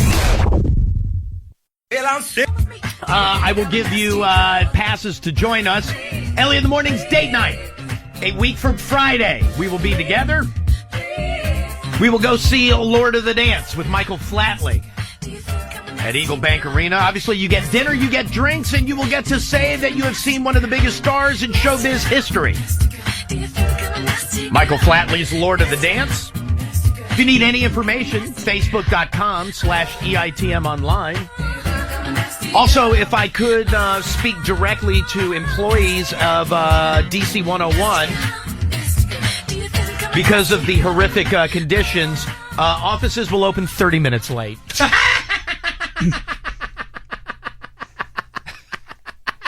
What's the freaking point? What is the point? Well, there easily will be like a 30% jump in the temperature, right? Oh, my God. Everything will be gone by then. So forget, like some places consider 2-hour delays. The federal government's a 3-hour delay. Yeah. Nope. DC 101, 30 minutes. So Travel safe. I know a lot of you had schools cancel out at the last moment. Deal with it. They open at 9, not 8:30. Just turn the TV on and lock the door. And you know what? Let me bold this. We are open today, 9 o'clock. And don't think I'm not going to stand down there with a clipboard and check everything in. My guess is he's not here today. However... Oh, I'll be working remotely. 30 minutes, 30 minutes. That is your delay time. Seriously, what's the point? Is that 30 minutes going to make all the difference in the world? No. Between 8:30 and 9, does it jump up to about 85 degrees? No. No, okay, all right. Well, I hope you're not running late because you're scrambling for last-minute care. Hustle your ass. You get that extra 30 minutes. We will open at 9 o'clock. All right, some follow-up stuff that I need to get into. Do you remember was it a leopard that was running through that school in... India? Exactly. Remember we saw the pictures of the leopard grabbing people? There was the one dude that climbed the fence to try to get out of the schoolyard, and it grabbed him and pulled him in. Wasn't it India where they also had that elephant that was on the loose? The elephant did go on the run. But the leopard specifically... So we all saw the pictures of the leopard running around in the school. Mm-hmm. Now, from there, you know what happened. They caught the leopard, and they took the leopard to like a big cat sanctuary. That leopard has jumped the fence and is on the loose again. Again? Yep. It's the same one? Same exact leopard. Jumped the fence at the big cat How sanctuary. high is the fence? Not high enough. Not high enough. The leopard that went on a rampage at an Indian school last week and mauled 3 people has escaped from its enclosure. It escaped yesterday. The 100-pound male leopard jumped over fences at Bangalore's zoo. There were no surveillance cameras at the zoo to know the moment that he left. It's just when they got there, they were like, son of a bitch, he's gone. So, yeah, he's back out and on the loose, so just know, if you have friends, here we go. Number 2. See, people aren't going to get this because a lot of people weren't with us yesterday.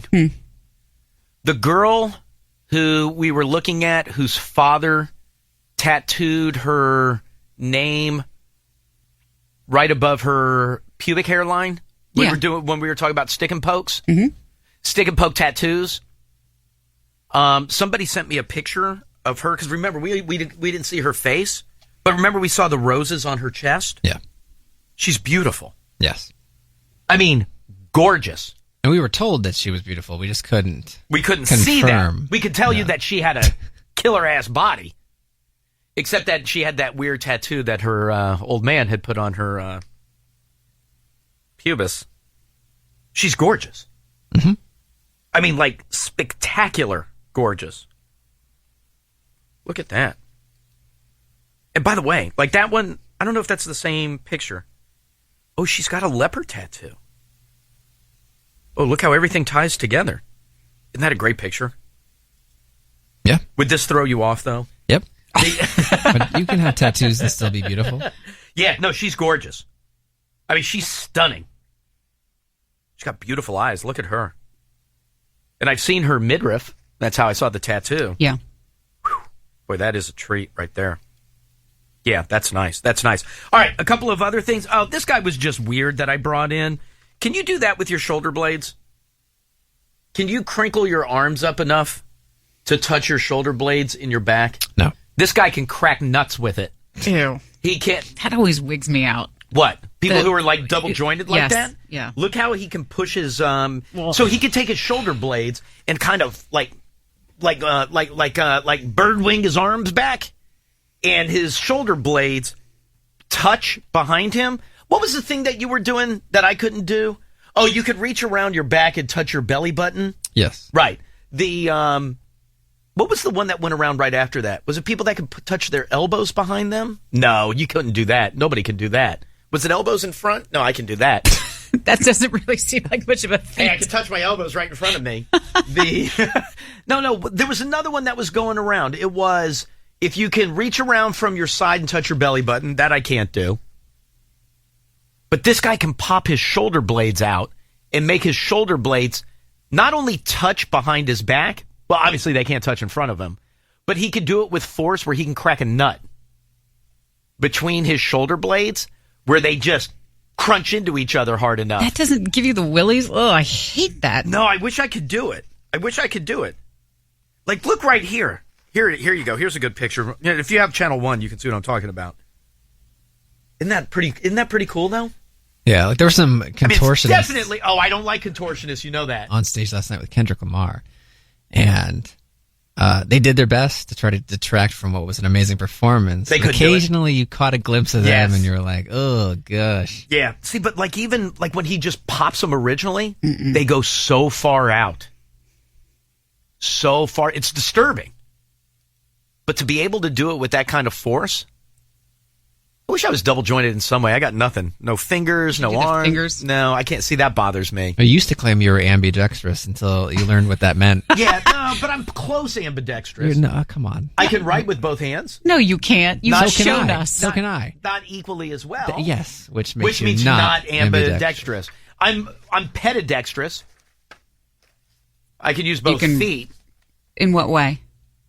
Any way I can use my right, I can use my left. Okay, well, wouldn't you say most people are like that? No, not at all. No, I think we've also disproven that. I can kick both Yes, footed. but you can kick further with one foot. Oh, sure, one's dominant. Yes. Yeah, but I can still do that. The same thing with batting.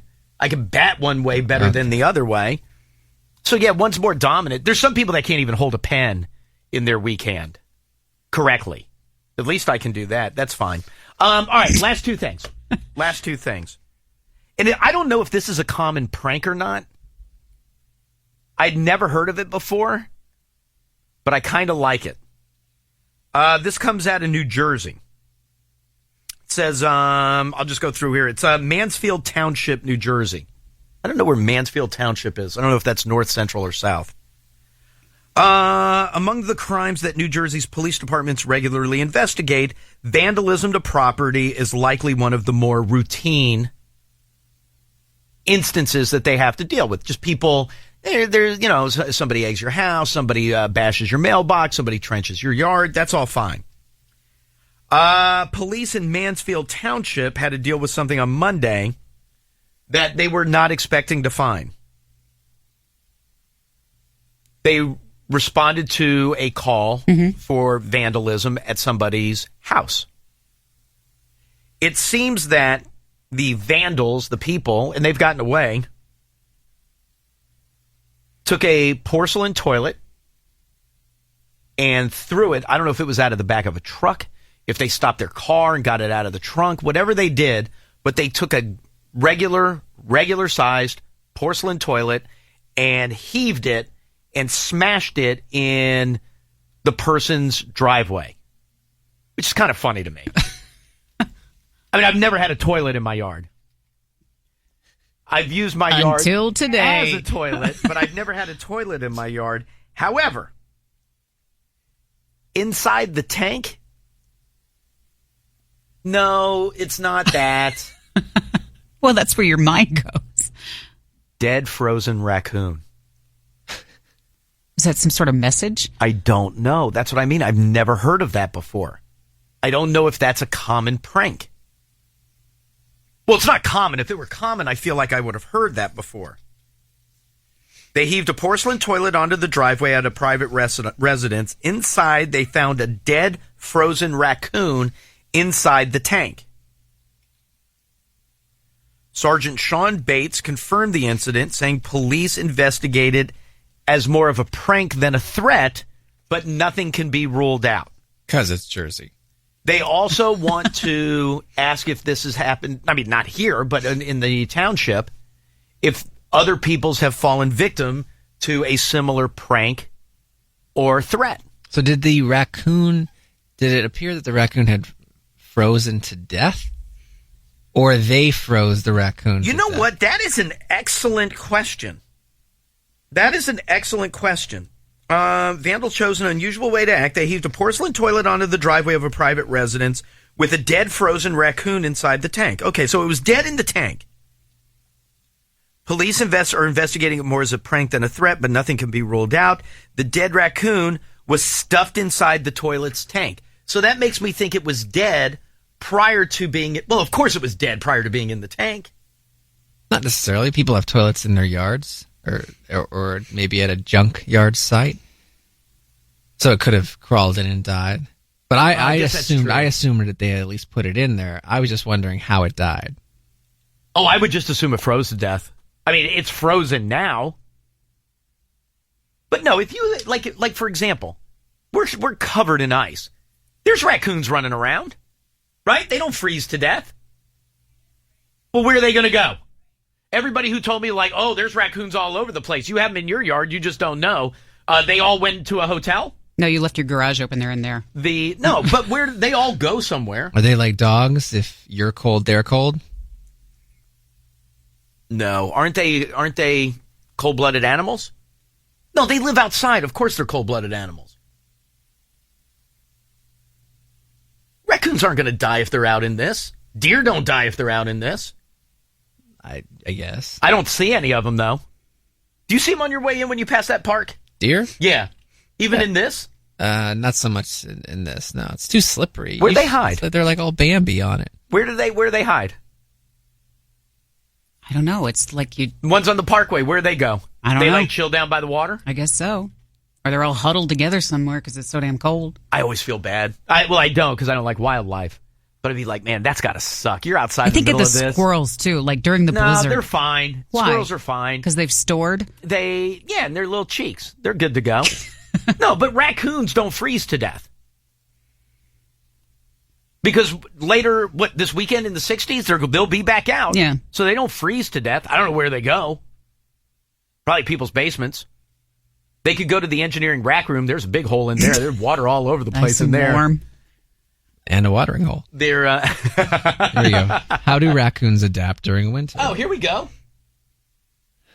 Freezing temperatures and scarce food make winter a challenging time for most animals in the wild. They have extremely adaptable behavior, an opportunistic diet. These warm-blooded animals also combat... Oh, they're warm-blooded. ...starvation by building up fat stores in the summer and autumn months. Wait, when you say fat stores, do you mean like they hide food and it's like their store? No, don't or they like eat an store? extra amount? That's what I'm doing. Over the course of the winter, a raccoon may lose between 14 and 50% of his body weight. No S. Oh, tomorrow's the big weigh-in. Oh, yeah. How much were you supposed to lose? 15. Yeah. How do you think you did? I'm down. I'm down. In terms of your mood? My depressed? mood is down. No, I'm very dark and angry today. I mean, not at any of you. Or you, the listener. Really more you, iHeart. But no, but I'm down. Entering torpor. Tomorrow's my birthday, Diane. I know. I know what I want for my birthday. What? Well, have you already bought? I told you we've had a little bit of a hiccup with your birthday present this year. Oh, that's right. That's right. Because you did something I told you should never do, and that's use Etsy. But I've still time to get by Barnes and Noble. Used them 100 times before and have never had a problem. I've used it once. They're batting zero with me. No, I want the Klebold book. So there's still time on your way home. Entering torpor. This is interesting. Much like some animals go into hibernation, raccoons will enter a state known as torpor in the winter. While this is not a true hibernation, the raccoon can sleep in a curled position in his den for weeks, significantly lowering the amount of energy he needs to survive. Oh, so it's like koi fish. His body lowers the temperature and increases insulin production. On warmer days, the raccoon will wake up and spend some time foraging for food before returning to the den. And going back into torpor. Do deer have torpor? I've never heard that word before. I haven't either, but I love it. I hope I'm pronouncing it properly. Is it Torpor? Torpor. Yeah. Oh, I'm in a torpor state. I do that at every meeting.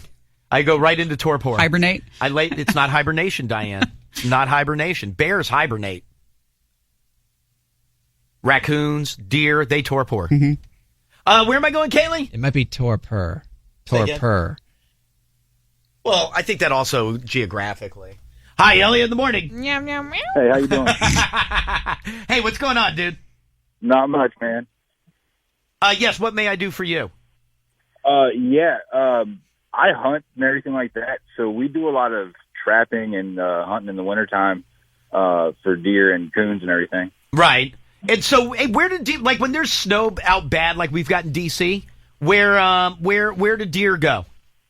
They usually hide up in the thick stuff, like under the pines and the cedar trees and stuff like that. They try to stay out in the thick stuff because they can't find food as easily. So usually you'll see it right before the storm hits.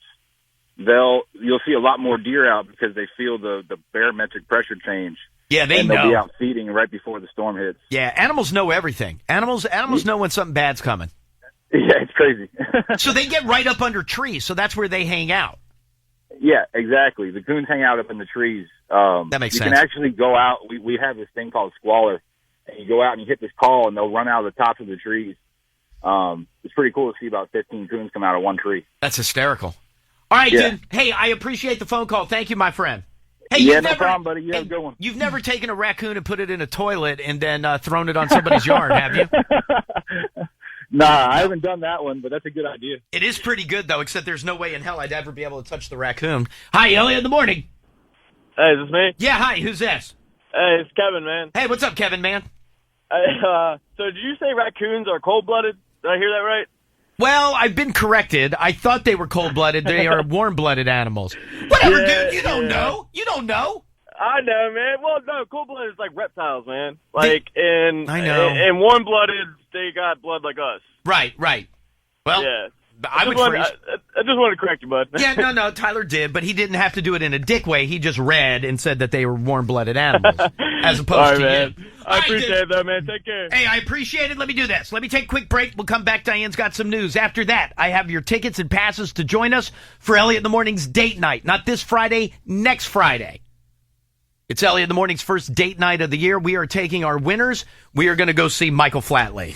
Passes to join us for Elliot in the Morning's date night. Back at the campaign trail, former President George W. Bush campaigning for his brother Jeb yesterday in South Carolina. And while not making a direct reference by name to Donald Trump, he certainly alluded to him when he said, I understand Americans are angry and frustrated. This is 43 speaking, but we do not need somebody in the Oval Office who mirrors and inflames our anger and frustration. Trump responding to the former president being out on the campaign trail with his brother saying, now that George Bush is campaigning for Jeb, is he fair game for questions about World Trade Center, Iraq War, and economic collapse? Careful. Oh, boy. That is Donald Trump is now hinting once again at a possible independent third-party run because he did not like all the booing that he got over the weekend. Well, he says that the Republican Party isn't holding up to their end of the agreement, right, and therefore he may not as well. Mm-hmm. When I was home yesterday, I had to get home early yesterday. I thought I'd be home in time to get the dogs out, but I did have to pick up some poop.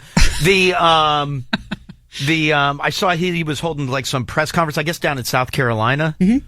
Boy, he does not like Ted Cruz at all. He must call him in like a 5-minute period. He must have called him a liar about 1,000 times. Just, the man's a liar. The man's a liar. The man's a liar. I mean, he's just making stuff up. He's maniacal. He's come unhinged. Like, just was going off yesterday. Lots of people were tweeting yesterday, at the Comcast Cares Twitter account. I know that there were people going nuts because a lot of people were A, home because it was a holiday, and B, home because you had crappy weather anyway. Yeah, all up and down. And not just across the country. Snow, but you had, like down south, you had, you had horrible rains. You had a ton of hail. Out west, you were dealing with bad storms. It was all over the place. But yeah, a lot of the problems were up and down. A lot of down the eastern half of the of the country. I know Chicago was dealing with it, and then, like you said, most of the East Coast was dealing with it. It was the first time I was like, "Sweet, I got Cox." They said that Comcast had repaired whatever temporary network interruption that was impacting so many of its customers. Am I going to find out it was like an owl hit a like landed on a transformer and everything just went? They said, I don't know if they ever came up with a definitive number as to how many customers were affected, but they said that there were, at least 100,000 outage reports that they had received. That's not to say. Oh yeah, no. 100,000 is on the low end. Mm-hmm. That's the complaints that they got into their Twitter account. Elliot Spitzer, the former New York governor, is claiming that the whole story about him choking his girlfriend at the Plaza Hotel in Manhattan is untrue, and that the woman has apologized for making up the allegations in an email. She is now back in her native Russia, but the email supposedly said, I just read the news, I'm so sorry, and offered to send a statement to the police saying that her report was all fake. Now, is he at least admitting that he was Choking with her? her? Not necessarily choking her, but is he at least admitting now to being in a relationship with her? Because going back to that night at the Plaza, she takes off, right? Yeah. There's video, like surveillance video of him. By the way, horrible disguise. He's got on like a toque pulled over like low over his eyes, and they know it's him. I mean, he essentially is wearing a shirt that says "Hi, my name is Spitzer" on it. And then they have video footage at the hospital where the Russian lady went, the Russian girl, wearing the same toque at the hospital. So, because at first he tried to come out and deny that he had anything going on, that they were even acquainted. And he was like, "Oh, I don't really." And then it was like, "Well, it's not what you think it is," but that's what the girl does for a living. Yeah, they said she's an escort, $5,000 a night escort. Yes. Does he still make that kind of money that he can afford a chick at $5,000 a night? Guess so. I thought he was like done. And that he was dating, I don't know if they're still together. He was married to Silda. Right, and then when the whole scandal broke... That name is so Jewy. When the whole scandal broke in 2008, she bailed. Right, and he started dating Liz Smith. Not the newspaper reporter, but the woman who worked for Mayor de Blasio. Oh, okay. I don't know if they're still together. Maybe they were up until this weekend at the Plaza.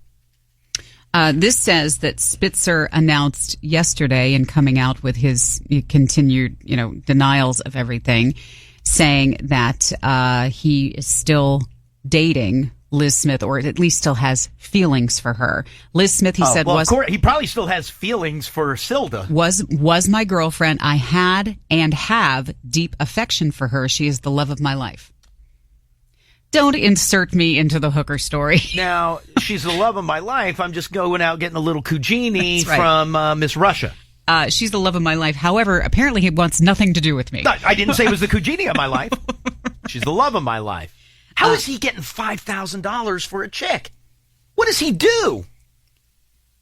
I mean, hasn't he always been wealthy? Yeah, no, he does come from money. He's probably got a nice little nest egg saved up. And at least he didn't go to like some very ritzy joint where people would recognize that there was somebody there. God, is he stupid. But when I tell you, when all this came out, 100%. And first of all, this Russian chick isn't the only chick. When that's your thing, that doesn't go away. Right. All he did was lose his wife. Well, and I guess a job. And now he's losing a girlfriend. Whatever. In case you missed it, the Grammy Awards handed out last night. Taylor Swift won Album of the Year for 1989. Record of the Year goes to Uptown Funk. Song of the Year, Ed Sheeran's Thinking Out Loud. Your Best New Artist went to Meghan Trainor. And here was the much talked about Lady Gaga performance doing a tribute to honor David Bowie. This is ground control to Major Tom. You really make it great.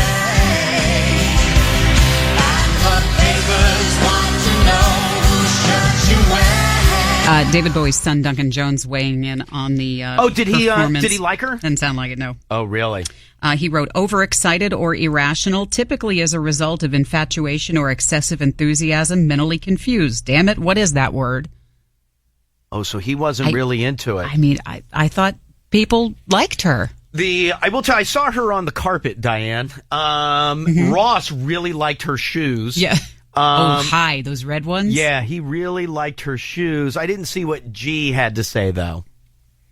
Do you keep referencing it because you feel like you... Diane, I finally saw 30 minutes of the red carpet. I finally saw 30 minutes of the red carpet. Also, Dave Grohl came out and said some nice words about his friend Lemmy.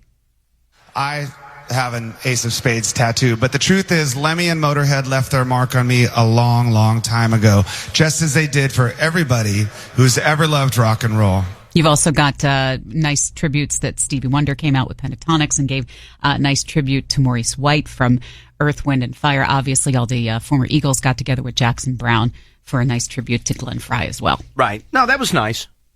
New study finding that older men who have regular sex are actually showing signs of having healthier brains. They used data from more than 6,800 men between the ages of 50 and 89, and they found that men who had regular sex performed better on number and word recall test. They It's said very healthy. they also had a better memory overall.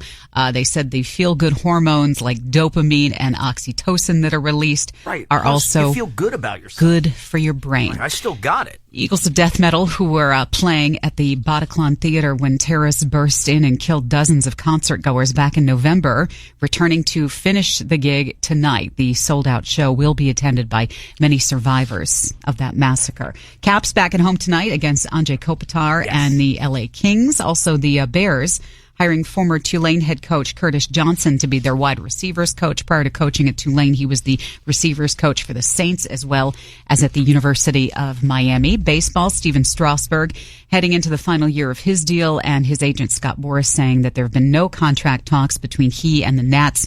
Boras saying that talks won't take place until after the season, both sides avoiding arbitration heading into this year by agreeing. Gotta love that about Boris. Right before pitchers and catchers report, let's go ahead and throw that big bomb out there. Agreed. Nobody's saying anything about it, but Boris has got to let it. Here we go. 1 year and $10.4 million was the deal that was agreed to before. That's a look at news. Hi, Elliot in the morning. Hello? Hey, who is this? This is Mark. Mark, how are you, sir?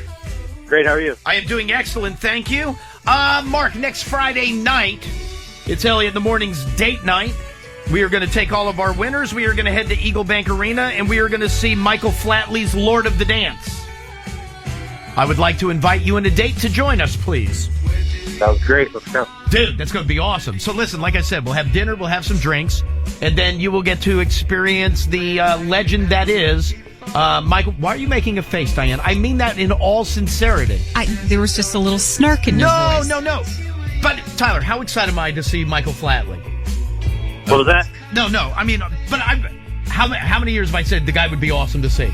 Yeah, the guy's a living legend. Very excited, as am I. Yes. Anyone should be at some point in his career. We will, come Friday, have seen now Michael Flatley. Yes, you will. It will forever change the course of your dialogue.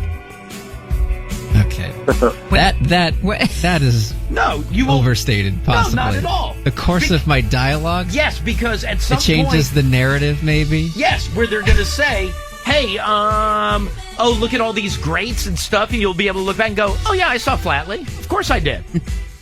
So I'm at Eagle Bank Arena. Oh, did you go to one of the sold-out Wembley shows? No. Eagle Bank Arena. Please. No, I'm very excited to see him. Kaylee, you're excited, right? Yes, Kaylee's very excited. I feel like Diane is the only one that's a half noodle on me. I'm not half noodle. I told you I had seen it. The production before, but not with him. Well, then you have not seen him. Exactly. You know what you saw? You saw a stiff ripoff. No, because that's why he's not in Riverdance anymore. Because they wouldn't let him flail his arms. What year did he leave Riverdance? If I had to guess, I'm going to say, and I don't know. I'm going to say 1995. Let's see. That's just a guess. I'm not basing that on any knowledge or any No, you're history. pretty good with your factoids on him. Okay. You clearly had looked this up. No, I swear to God. Producers parted ways with Flatley 21 hours before the show was set to open their second run in London on October 3rd, 1995. Shut up! Shut up! Swear to God, that was just a lucky guess. Swear to God. Swear to God. But I had no idea. But I was joking only because you say it like he left Riverdance 2 years ago. No. Obviously, He got kicked out. Lord of the Dance is his deal. But the only reason I said 95 is Lord of the Dance has been around for a while. That's what you forget. Healy, you know what it is to me? I mean, this is completely different jobs.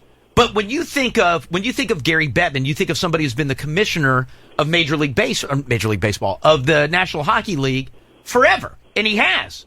But you forget, he was the deputy commissioner of the National Basketball Association for many years prior to that. You don't think of him that way. So a lot of people don't even go back and go, they just know him as Michael Flatley, Lord of the Dance.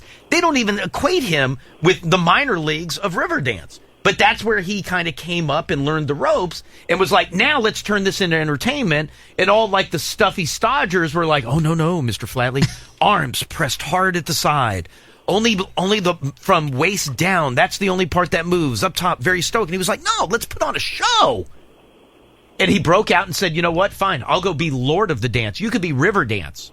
I shall be Lord of the Dance. And what did he do? He essentially put River Dance into bankruptcy. I would check that. Riverdance doesn't do well. They're performing under a tent at the Dulles Town Center. The preview shows for Lord of the Dance started the next year in '96. I mean, he was ready to go. Yeah, well, I mean, it took him a little bit of time to put everything together, but Oh, yes. you know he was thinking about that prior to departing. Oh, he was working on logos long before he got out of Riverdance. Yeah. And you know what the logo was? Which, by the way, I'll give you another factoid. What? A lot of his logos are his arms up like this. Mm-hmm. You know why? No.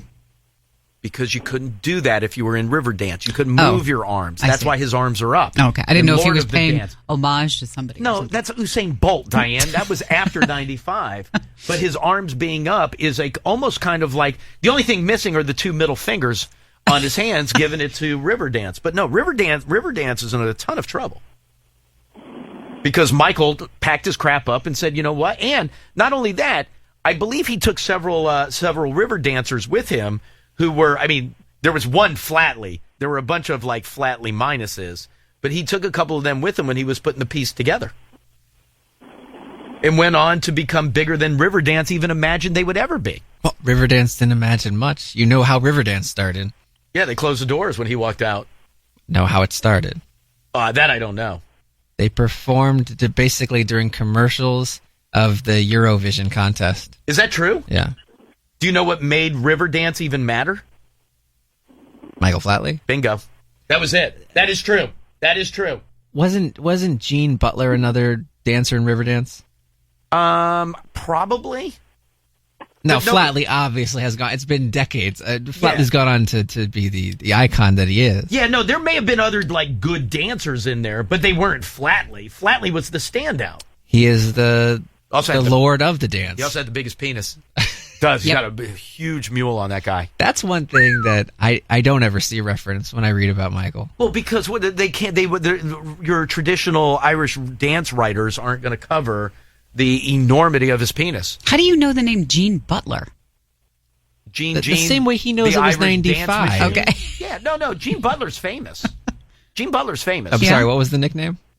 Gene, the Irish dance machine. No, see, it's Mean Gene. Was it? They Nah, hated damn it. each other. Oh. That's what Michael called him, Mean Gene.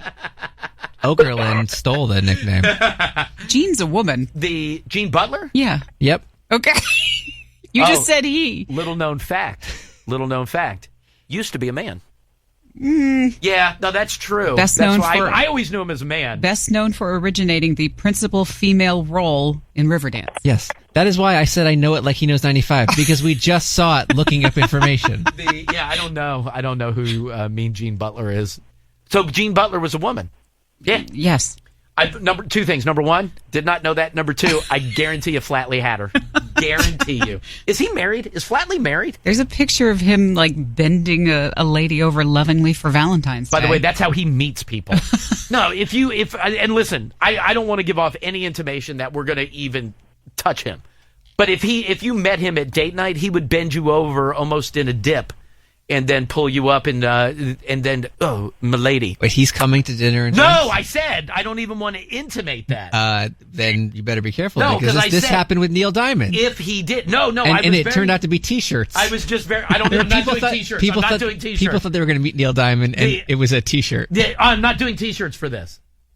So we are going to meet. No, I just said I don't even want to intimate Well, that too you're late. not going to. I just said if you did, he would dip Diane like milady, and you would be fine. But no. I'm not even intimating that. And no T-shirts. No T-shirts. Michael Flatley was married from 86 to 95. Oh, dude, so he got out at the right time because he knew ain't no woman going to take my lord. And then Lisa Murphy is listed as his current girlfriend, engaged to be married. Haven't they been together a while? Stop. Will you stop acting like you didn't read all this stuff yesterday? Sorry, Sunday. Anyway, sir, back to you. Please tell me you're excited to see the Lord of the Dance. I'm excited. Yeah, no, you should be. Are you bringing a girlfriend or a wife? Yeah, my fiance. Oh, good for you. Oh, dude, this is going to be fantastic. This is going to be good. All right, so listen. Hey, by the way, I don't even know, where are you calling me from? Fairfax. Oh, okay. Hey, you weren't one of the several hundred people that were in a car accident yesterday, right? No, nothing. Okay, good. All right, hold tight 1 second for me. Hold on 1 second for me, please. Did you feel like you were giving off bad juju yesterday? For what? 'Cause remember how you always say that? Like, you always seem to happen upon accidents. Oh, no, you know what? No, it's just because of the number of accidents. Yeah. There were like 500 and something accidents in Virginia yesterday. Doesn't that seem like unbelievable? Like those it's numbers? a big number, yeah. And like I said, that was just Virginia. I don't know what Maryland had. I don't know what it was further north. Like if you start getting into like West Virginia and Delaware, Pennsylvania. Like I don't know what like all up and down the eastern seaboard was. I knew it was 1,500 in North Carolina. How is that even possible? I feel like that's every car. I mean, there 500 accidents just yesterday. For as crappy as the roads were yesterday, I was surprised at the amount of people like driving around. Yeah, well, a lot of people were coming back from a 3-day weekend. Yeah. A lot of people were like, "Oh, I got to hurry. They're opening the offices 30 minutes later. We got to be back." No, I saw one accident. I saw one accident on the Beltway on the way home, and it was they had like pulled off to the shoulder and were underneath like an overpass. That was the only accident that I saw yesterday. Definitely saw some abandoned cars. Good luck getting that ice off. Yeah, no, well, hopefully at some point today it'll melt and they'll be able to do that. But the reason I was asking, I had so much time yesterday. They are in development. There's a company that does a ton of like safety features and safety models on or add-ons for cars. It's a company called ZFTRW. That's the name of the company. And they do all kinds of, like I said, all kinds of safety stuff. Do you see what they're developing? And I don't understand how it would work. I mean, obviously, we're all familiar with airbags, right? Yes. And we're familiar with how they work. So let's use the airbag in your steering wheel. Mm-hmm. You get involved in a collision, you hit something. Obviously, there has to be a certain amount of oomph. And then the airbag, like that, inflates. And then that's your cushioning. Mm-hmm. And then there's cars that have like side, I don't know what they call them, like the side impact, almost like where it's like a window that kind of pops down so that on the side you also have something that's helping you. Wait, am I going to 2? Hi, Elliot in the morning. Hey. Yes, ma'am. Hey, it's Diana. I was driving home last night, like pretty much up the East Coast. Right. I stumbled on like all of those accidents you're talking about. Where did you start your commute? Down in Charleston. Charleston, South Carolina? Yeah. And where were you making your way to? Maryland, and it was crazy. And so you saw a ton of accidents yesterday, or cars that had been involved in accidents. Once I got up to Virginia, it was crazy, like 5 accidents in 5 miles. People didn't know how to drive. Wow, that's crazy. That's crazy. That's bad. How long did it take you, by the way? Like 9 or 10 hours. Oh, you know what? I thought you were going to say longer. It wasn't that bad until I got to Virginia. That's when the roads got icy and people were still trying to drive 70 miles an hour. Right, well, because they know that they only push the offices opening back a half hour. It's the stupidest company in the world. Thank you, Diana. No, but I was going to say, so what they're looking to do now, and this is what I need somebody to explain. How are they going to do, they want to do side airbags, but they're external side airbags. You mean external outside of the vehicle? Yeah. So imagine that you're getting ready to get T-boned on your car door, right? Mm-hmm. So for whatever reason, you slide into an intersection, whatever it is, but you're getting ready to get clipped in your front door, back door, but just on the side. You would have an external airbag that inflates on the outside of your car and puts up a barrier for the impact. Now, you're still going to get hit. I mean, it's not like just because you have an airbag inside the car that that you're still in the accident, but it's there just to minimize injury. Doesn't impact trigger airbags? That's exactly the point that I'm getting to. So do you fire this thing yourself? They can't do that. They can't do. You're going to trust me? Whoops. First of all, you could accidentally hit it. Like sitting at a light. But a lot of times... I am so sorry. What do they look like? They look like almost like big... The one that I'm looking at looks almost like an air mattress. That big? Well, it goes from the front wheel well to the back wheel well and envelops the entire side of the car like midway up the door. So it's not up to the window, but like from the bottom of the car all the way up to essentially the door handle.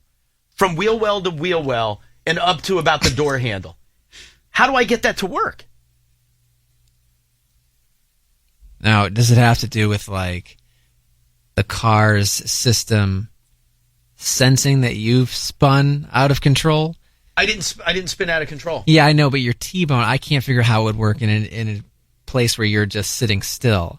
You don't even have to be sitting still. If the car you could be going. You could have the right of way, and somebody runs a light. Understood. Fine. Just where you're still in control of the car, I can't wrap my head around it. But if there's an incident where you've lost control of the car and the car's computer can recognize that, yeah, but I don't want that either. Then would it set it off? Imagine today when I got onto Montrose and I fishtailed. Okay, fishtailing. Well, I'm still losing the end of the car. The cars now detect fishtailing. Yeah, but so maybe there's then like a cutoff.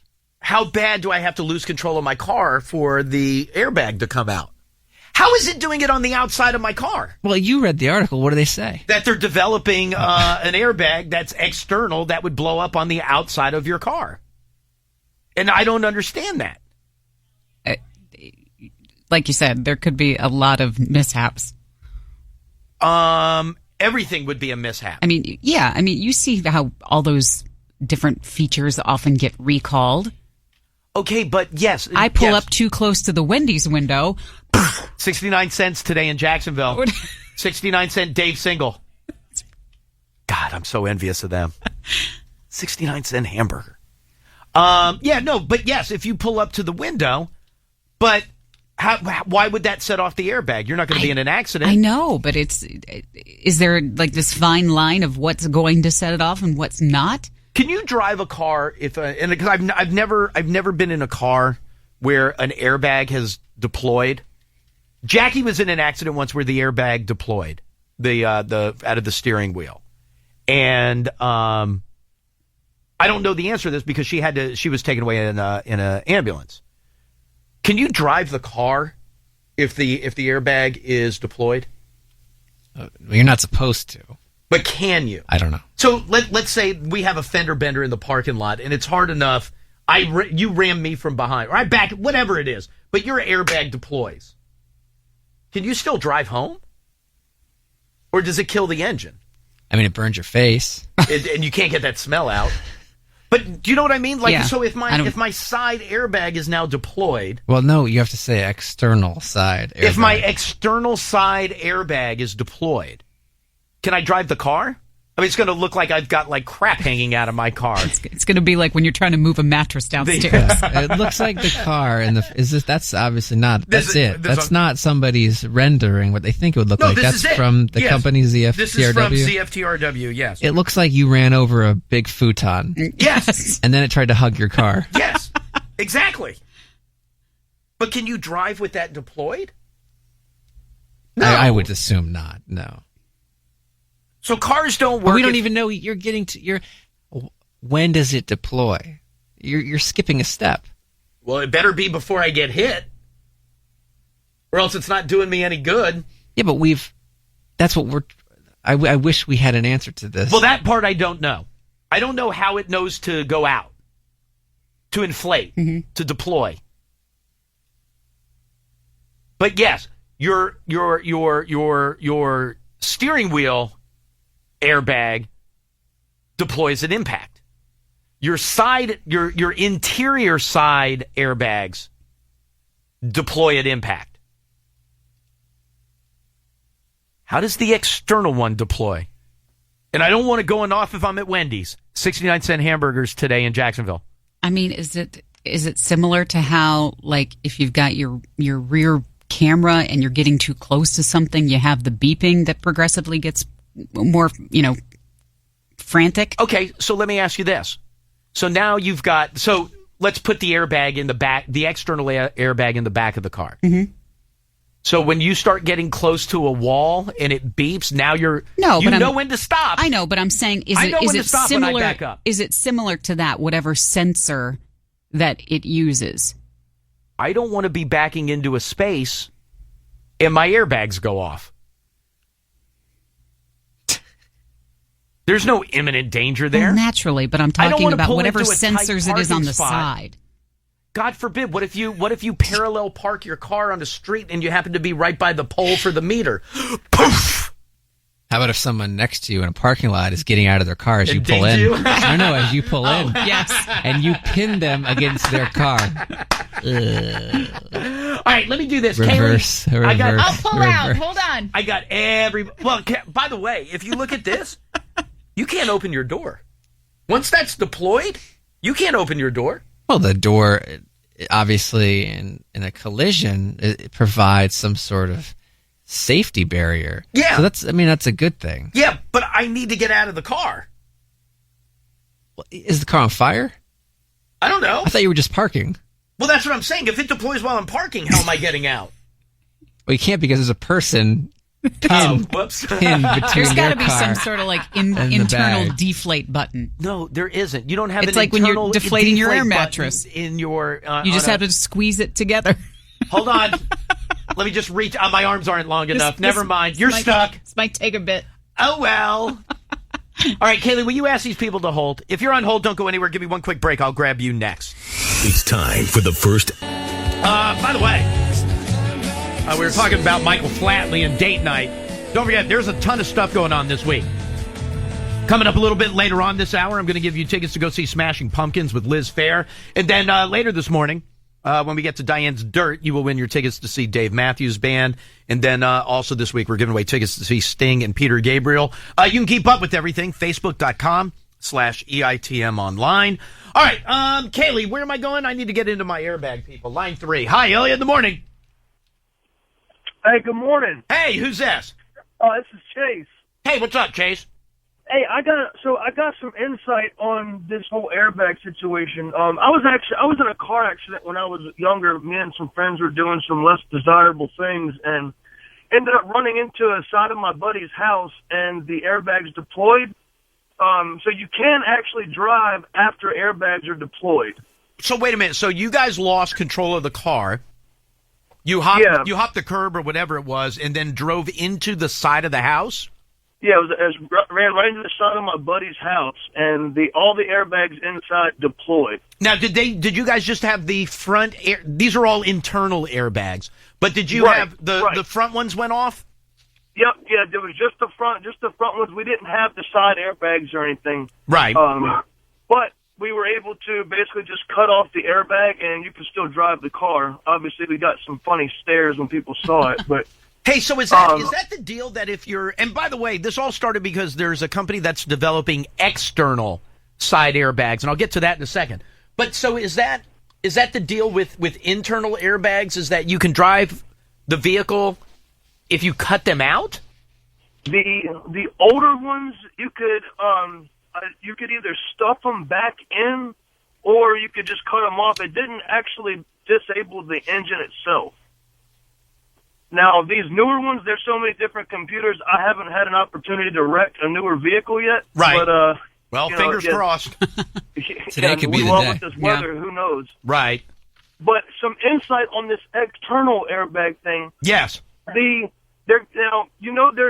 sensors in the front of the vehicle that can almost basically stop your vehicle before you get in an accident. So they could potentially be using these same sensors, and it could detect like the very last second before impact and almost try to deploy these things, or it can be like basically hold on one second. Who's got a car that's got a sensor that stops your car before it has impact? It was in the Hyundai Ryan Reynolds commercial that they premiered for the Super Bowl. He's walking when he's all the Ryan Reynolds, he's walking the dogs. That woman hits the brakes. No, but it beeps to alert her to that. Okay, the sensor beeps, but the sensor doesn't stop the car. Yeah, I'm sleeping. It charges the brakes, So as soon as once the driver, it sends an alert system onto the windshield itself, and as soon as all you have to do is barely tap the brakes, and the car comes to a stop. It automatically charges your brakes. Right, but you have to depress the brake pedal. Yeah, I'm assuming. I'm trying to, yeah. Because by the time my foot gets to the brake, I've already hit the object. Right. Well, I guess. I don't know. Like I said, I haven't had an opportunity to try that. I just know that my vehicle does that. I've got a 2014 Fusion, and it's got basically, I haven't tried it. I haven't tried to hit anything, but it will ideally charge my brakes at the very last second. It will basically bring my car to a complete stop within feet of hitting a car or a person, animal, whatever. And I understand that. I understand what you're saying, but you still have to quickly move foot from gas to brake to do it. And by the way, that happens quick, but you still cover some ground when that happens. But that also doesn't prevent somebody from hitting you.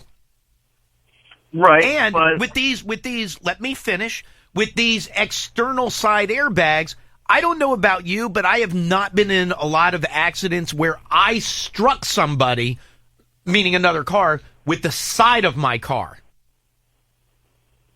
Yeah, and I haven't done one of those yet. Exactly. But what happens? What if someone hits you and the airbag is to basically soften the impact on the other side of your vehicle from hitting, let's say, another car? If you get T-boned. Well, I'm getting T-boned on the side. Oh, so you're talking about... No. Well, the airbag doesn't deploy on the opposite side of the car. It deploys on the side of the car where I'm getting hit. Like, if I'm sitting in the driver's seat of my car, that would be akin to saying, well, I'm just getting ready to be in a head-on collision. My airbag isn't coming out, but the one in the vacant passenger seat is coming out. Well, that wouldn't do anybody any good. Yeah, I see what you're saying. Yeah, I know. All right, dude. No, I'm not trying to be a dick to you. I feel like I'm coming off that way. But No. Yeah, we're troubleshooting. We're troubleshooting. If you don't ask how, then you don't know why. That's true. Thank you. All right, dude. I appreciate it. Have a good day, bro. Hey, Elliot. We'll talk to you later, buddy. You got it. And by the way, now you got me thinking. I don't want to be bad luck for anybody. I don't want anybody being in an accident today. Wrong day to say that. Well, no, but I don't. I didn't want anybody to be in an accident yesterday. No, but thousands of people were. Quite a few. Where am I going? But do you understand my point? Although I don't feel like we've answered anything yet. Newer cars detect if someone's sitting in the passenger seat. Right. Yeah. But I was just using that as the example of, I don't want the airbag, the external airbag on the other side of my car, on the passenger side. I want it on the driver's side, so if I get hit, that I've got the bag there. I want the bag on the side where the impact is happening.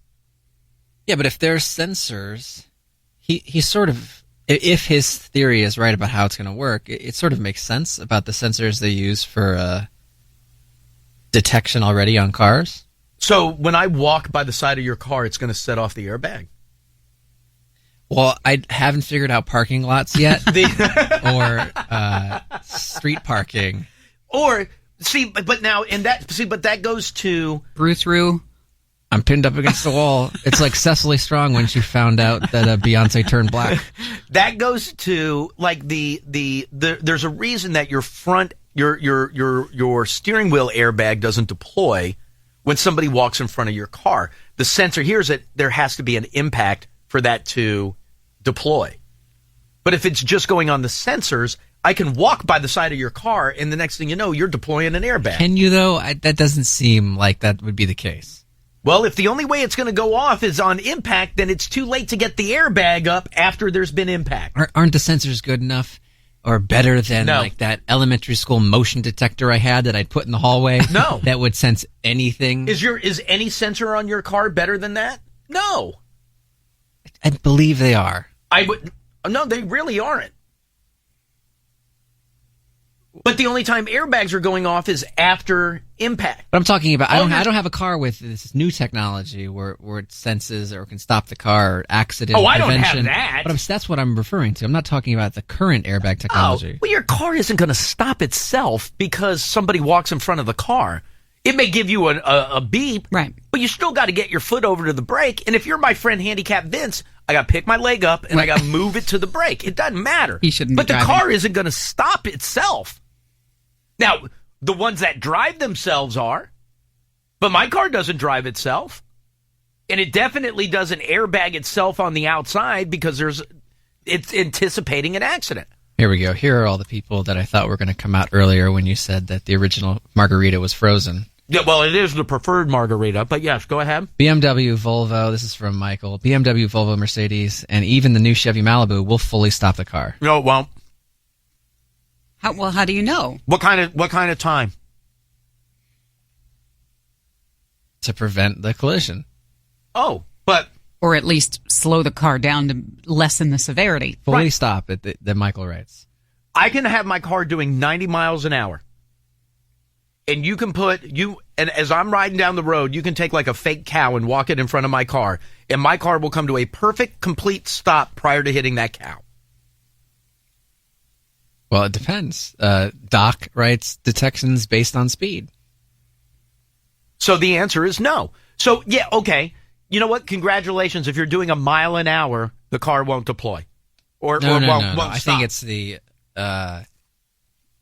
thing approaching when referring to cars and the sensor and why it doesn't go off when you're walking by it. Well, I'm approaching. And how fast is the car going? I don't know. Take a call. I'm not a car guy. If I'm doing 40 miles an hour down the street and a kid jumps out in front of the car, my car's just going to come to a perfect stop in time? Sounds like it's certain models. I'll tell you what, if it doesn't, you bet your ass I'm suing BMW. Well, there's probably some wording in there that would lead you to believe that they're not liable. But then it's still operator error because you did not have your eyes on the road. I did actually, but I still couldn't stop the car in time because somebody jumped out in front of me, and I thought I didn't have to because here at BMW, the car stops itself. Anonymous writes, I work for Department of Transportation. We do test cars that auto stop, and Mercedes does the best thus far, but believe me, they do hit more times than not. Thank you. Sorry, I want to get the pizza in before it started to cool off. So the tech's not perfect. No! But these airbags would rely on similar technology. So what sets off the side impact? The same sensors that will auto stop your car. But if the guy has auto stop, he's not going to hit me anyway, so there's no reason for that to go out. No. What we talked about a situation where you're sitting still. Yeah. At a light. Yeah. So your car's already stopped. You don't need to stop. No, but I'm saying if the guy coming at you needs to stop, and he's not going to, so your sensors detect, and it deploys the side external airbag, and you're only sort of maimed. And well, it's a futon, Diane. The force of a car hitting a futon is not completely mitigated. Where am I going? Line 1? Based on that theory, I should be able to run towards your car and set it off. Hi, Elliot. Good morning. No, that's not at all what we said. That's 100% true. You saw I ate a piece of pizza and thought I wasn't. Well, you didn't want it to get cold. Thought I wasn't going to be able to go after you, but that's not what's being said. Yeah, if something is coming at you, it will deploy. I'm coming at you. Yeah, a car. You don't know not it's a person. Car. How do you know it's a car? It's these. What about a motorcycle? This is why it's not the same motion detection. What about a bike? That's used in a spy kit that you get as a kid. I know. Oh, so it's going to be able to tell the difference between a motorcycle and a car? Well, motorcycles are bigger than a person. You said a person. I can run it in your car. I can run it. The vanilla gorilla could run it your car. This is like when you said you could jump a car. How fast? If that car was going fast enough, I could get up high enough. Hi, Elliot. Good morning. Is this me? Yeah. Hi. Who's this? This is Galen. How you doing? Good. What's up, Galen? So I can answer most of these questions that you guys have. Go ahead. So basically, most of the newer European cars, they use multiple systems with sonar and cameras.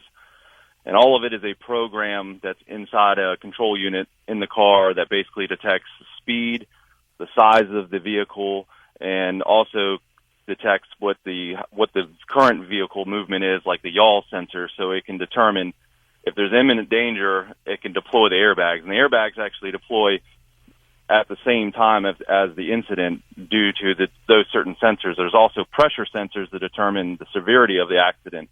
By the way, I don't want the airbag to deploy at the same time as impact because then it's too late.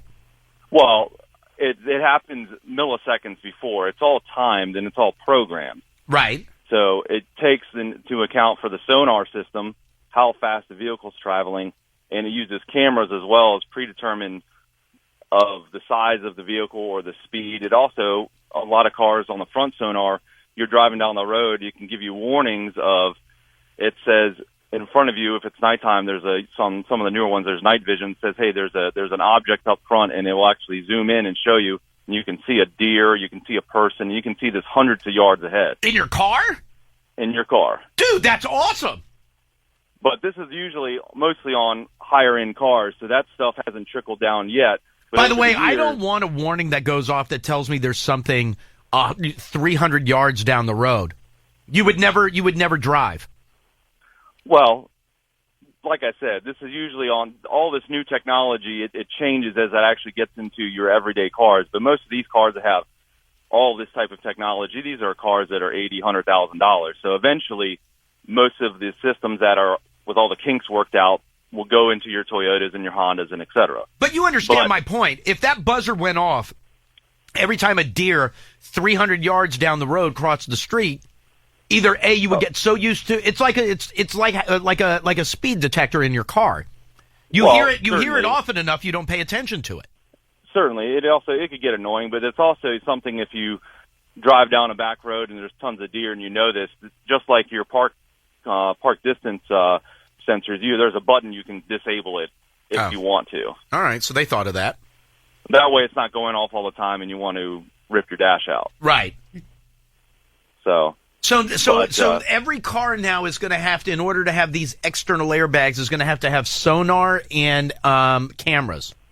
Yes, and a lot of times on the side of the car, most new cars, they have cameras and sonars built into the rear view mirrors on the sides of the vehicle that can actually see all that stuff. And a lot of times when you're going in reverse and you have a reverse backup camera, right? Those cameras can actually, the ones that are in the mirrors, they can actually show you on your screen a 360-degree view of everything around you, so it can help you assist park the vehicle. That's too confusing. But you know what? Take off your seatbelt and look over your shoulder like you were taught to do. How tight is your seatbelt? I'm down, Diane. I'm down. All right, dude. I appreciate it. Thank you, sir. Not a problem. Thank you. I appreciate it. Did that make sense? A little bit. It helps a little bit. Can I clear one thing up that's like definite? Go ahead. Elliot and I are not sharing the same piece of pizza. Yeah. Okay. Why? Do people think we are? Yeah, we're working on the same slice together. I'm sorry. Has nobody ever ordered a pizza to their house? They show up with more than one slice. Yeah. Now, we are sharing the same pie. But no, not the spaghetti, like Lady and the Tramp. Yes. Not the same slice of pizza. They brought more than one slice of a pie. All these features sound so dumb, but then when you think of like your kids, it's like, here's all my money. Like when these kids start driving, and then so many years from now, but it's like, oh, this stuff's actually, I don't know, as someone who's been on the road for Can I tell you what I always thought I don't feel like I need it. But when you think of like new drivers, oh my God, rookie drivers, stuff's great. The feature that I always thought was a big stupid waste of money. Which one? Is rear view cameras. I was going to guess headlights. No, headlights you need. I don't know. You hate seatbelts. I do hate seatbelts. No. But I always thought that they were stupid. And then you get in a car that has one. You're like, you know what? This is pretty good. Absolutely. And then you call a buddy of yours whose kid died that way, and you're like, oh, that's really smart then. But for the longest time, I was like, well, that's dumb. Look over your shoulder. I don't need a 360-degree thing, though. And I don't need alarms going off because there's something a quarter of a mile away. That would be a bit much. Yeah, but yes. Turn-by-turn directions, like, they get annoying, but it's like the norm if you're going somewhere and you're needing to use them. All right, that's a good point. They talk to you constantly. Yeah, they do. Please move left. Please move left. And you don't ignore that. You still listen because you want to get to your destination. I do, because sometimes I use C-3PO on Waze as the voice. Sweet. Oh, please turn left, sir. Master. Where am I going? Master. Line 2. Hi, Elliot, in the morning. Hey, is this me? Yeah, hi, who's this? This is Dave. Dave, how are you, sir? Pretty good. How you doing? Good. Yeah, I was going to tell you exactly what the previous caller said. It's all based off of sonar. And that You know what I will, mean? yeah, well, no, not really, but that will control Would you share? the, actually, just to clarify for everybody, Tyler and I treat it like birds. One chews it and spits it in the other one's mouth. I mean, I understand what you're saying, but is my car's sonar going to work well enough that if I'm just sitting at a light and a car is flying towards me, it's going to pick it up in time for the external airbag to inflate? It'll do it in nanoseconds. I mean, faster than any human can ever react. You know what? And maybe it's hard for me to imagine that because I've never been in a vehicle, knock on wood, I've never been in a vehicle where like an airbag has deployed. I've never had that experience. Yeah, but Thank God. have you been hit from behind at a light? Yeah. It's the same as like the side object detection and the blind zone detection. It's the same concept. It's all you can say now. Oh yeah, no. But I guess the only thing that I'm saying is that I've never been in my own car or somebody else's car where the airbags have gone off. So it's hard for me to imagine that. And listen, I know that they'll go off at, I forget what the miles per hour are, 15, 10, whatever it is.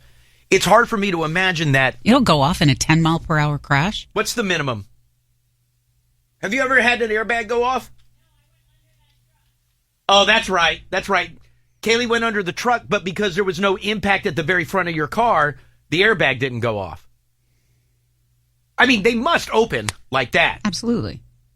And there is a miles per hour where, and it's obviously adjustable.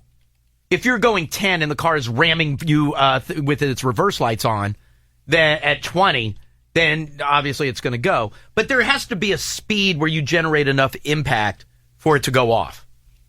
Now, that being said, I've never been in a car where an airbag is deployed.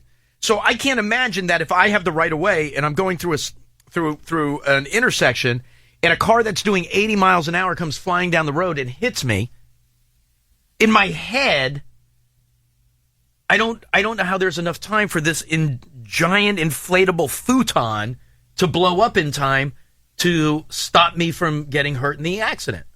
Not stop me from getting hurt, but inflating in time to give me a safer barrier. Yeah, but you're thinking of having to hook a fan up in a guest room and watching it inflate. I mean, he said nanoseconds for detection, and then this thing would inflate like that. Well, it doesn't inflate like that. Yes, it does. Doesn't inflate as fast as a steering wheel airbag, just based on size. Just because it looks like a swimming pool raft doesn't mean it inflates like one. No, but what I'm saying is it won't inflate as fast as your steering wheel one. Well, yes, size would dictate that, yeah. But it could. You're a mess today. But it could also maybe be fed faster. So 2 outlets instead of one, if you will. I don't know how the airbag works. I cut mine out. That's all. Sold it. That's all I knew. All I know is I feel like you're going to see cars just driving down the road. What about when I swerve? Like I'm going to get in the center lane, and the jackass from the far right lane is going, and we swerve, and then we both honk, flip, and we go back to our own lanes. Everybody's bags coming out. Bounce off of each other. Yeah, exactly. Now I got bumper cars. But all of you can still laugh at the people who have the gas thing in their car. Wait, the what? The pump. Where am I going, Kaylee? Line 7. Hi, Elliot in the morning. Hi, is this me? Woo. Hi, yes, who's this? Hi, this is Kelly. Hey, Kelly, how are you? I'm well. So I don't know what the sonar is, but the nanosecond joint, that sounds accurate. But no, I don't think it's a sensor. Like Chase the Opportunist, I think he's wrong. I think it's like, so obviously you remember the ref getting knocked down by that hockey player? I like to think of the one where it was the high school football player, but yes, go ahead. Yeah, so I picture it to be like without your external, they're going to be set off by impact. So like if Ovi comes up and hits somebody, like he's going to be able to take that hit, and so the car's not going to be crashing. And I mean, you see all of those cars. Okay, but ma'am, can I stop you for a second? Please. Yeah, because I don't want you to embarrass yourself. You realize the bag is there to minimize the impact. If it doesn't inflate until after impact, it has not minimized impact. I don't.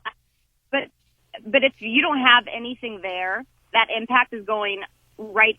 I mean, you see all of those cars. I've already had impact before the mattress tries to inflate.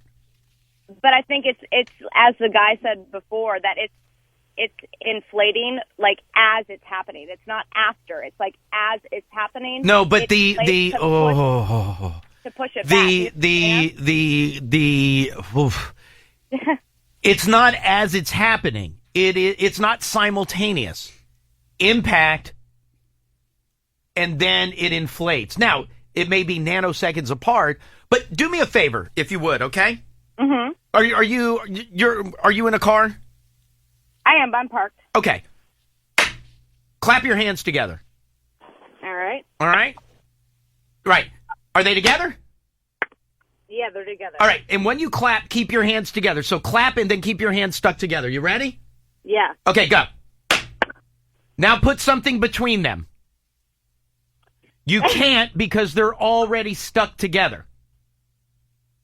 Yeah. So what if one of your hands had like? So now we're gonna play what if? What if a giant force field came and surrounded my car and bounced off all the bad people? Well, she's not following, Diane. She's trying to. Tyler, can you explain it so she understands? No, you don't. You don't understand. Because once you have impact, it's too late to wedge something in there. But if it's in the exterior, oh Jesus Christ!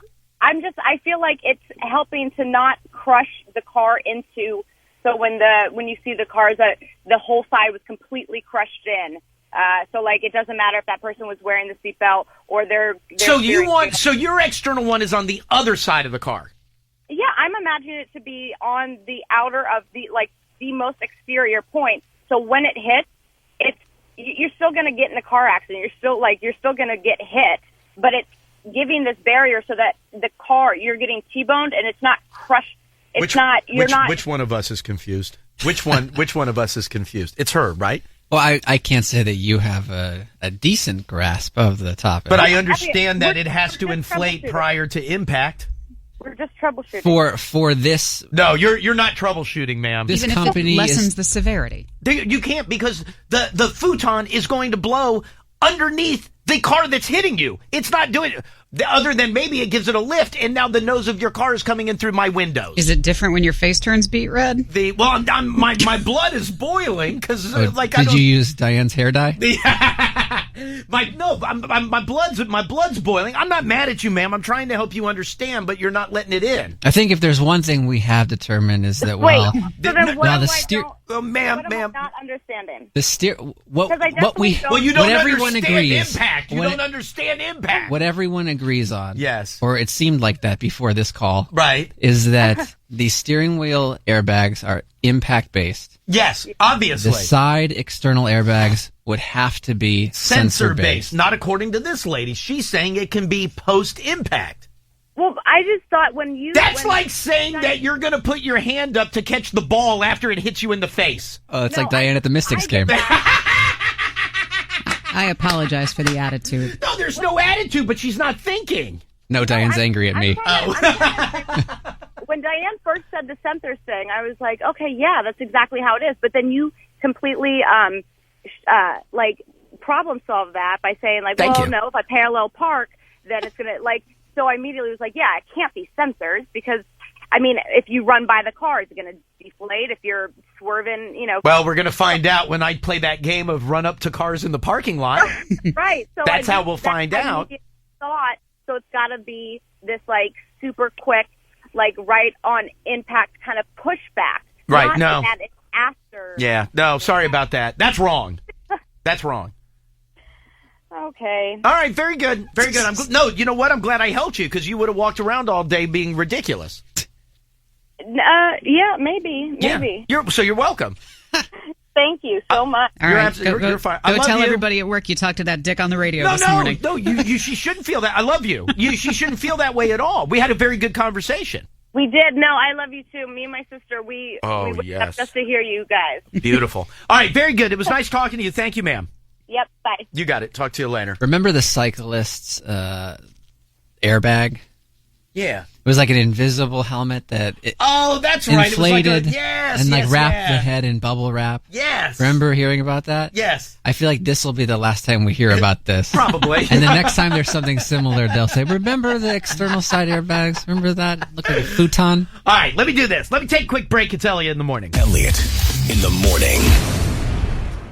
It's date night with Michael Flatley, Lord of the Dance. Next Friday night. Gave away our tickets and passes today. We'll give away another one tomorrow. We'll do it all this week and all next week for you to win your way in. If you do need any information about date night or anything else going on, Facebook.com/EITM online. And you get all of your information there. I saw something that was very interesting to me, which seems, by the way, like it would be awesome. The number of people that are like crapping on it is surprising to me.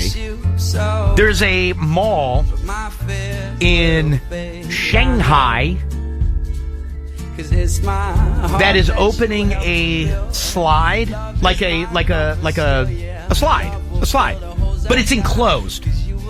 So it's not like if you went to the So one of those like super high ones? 5 stories. Oh. Like a water slide? No, well, it looks like no, it's a regular slide. It's a regular slide, but it's enclosed like a water slide. So it's not like if you went to the playground and you climbed up like 8 steps and then there's like it's just like the metal slide that you slide down and you're exposed to everything. It is enclosed. It's 5 stories high. Now, it's not a straight shot down. It curves around and loops around a little bit. It looks awesome.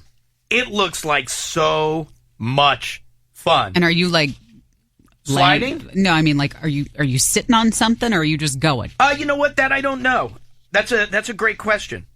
A mall in Shanghai is going to open a giant 5-story dragon-esque tube slide. Oh, come on. Next week, the Beast can be found at the Printemps department store in Pudong. It'll be ready for action after the Lantern Festival on February the 22nd. Whatever that is. However, a lot of people say they're not going to be getting in line to be one of the first ones to go down. People think that they're going to get stuck. People think that they're going to die. Like, people are wigging out. I mean, 5 stories is pretty high. And I know you said it's not a straight It's shot not down, a straight but shot. still. Like it's like a snake. Like it's a tube slide. But are you like sitting on like a little burlap sack or something? I don't know so you're what you're flying? sitting on. Obviously, you got to be sitting on something because you don't want me in there in shorts because then my legs are going to stick. Doesn't it look awesome? Now, I can see maybe in terms of the engineering why certain people are concerned that they'll get stuck. Why? Because there are a couple twists and turns that look as if you'll lose momentum. Your decline is pretty steep. But why am I dying in there? From just getting trapped. That's what I'm telling you. That's what the people are saying. That's what the people are saying. I'm trying to think what the highest slide is I've ever been on.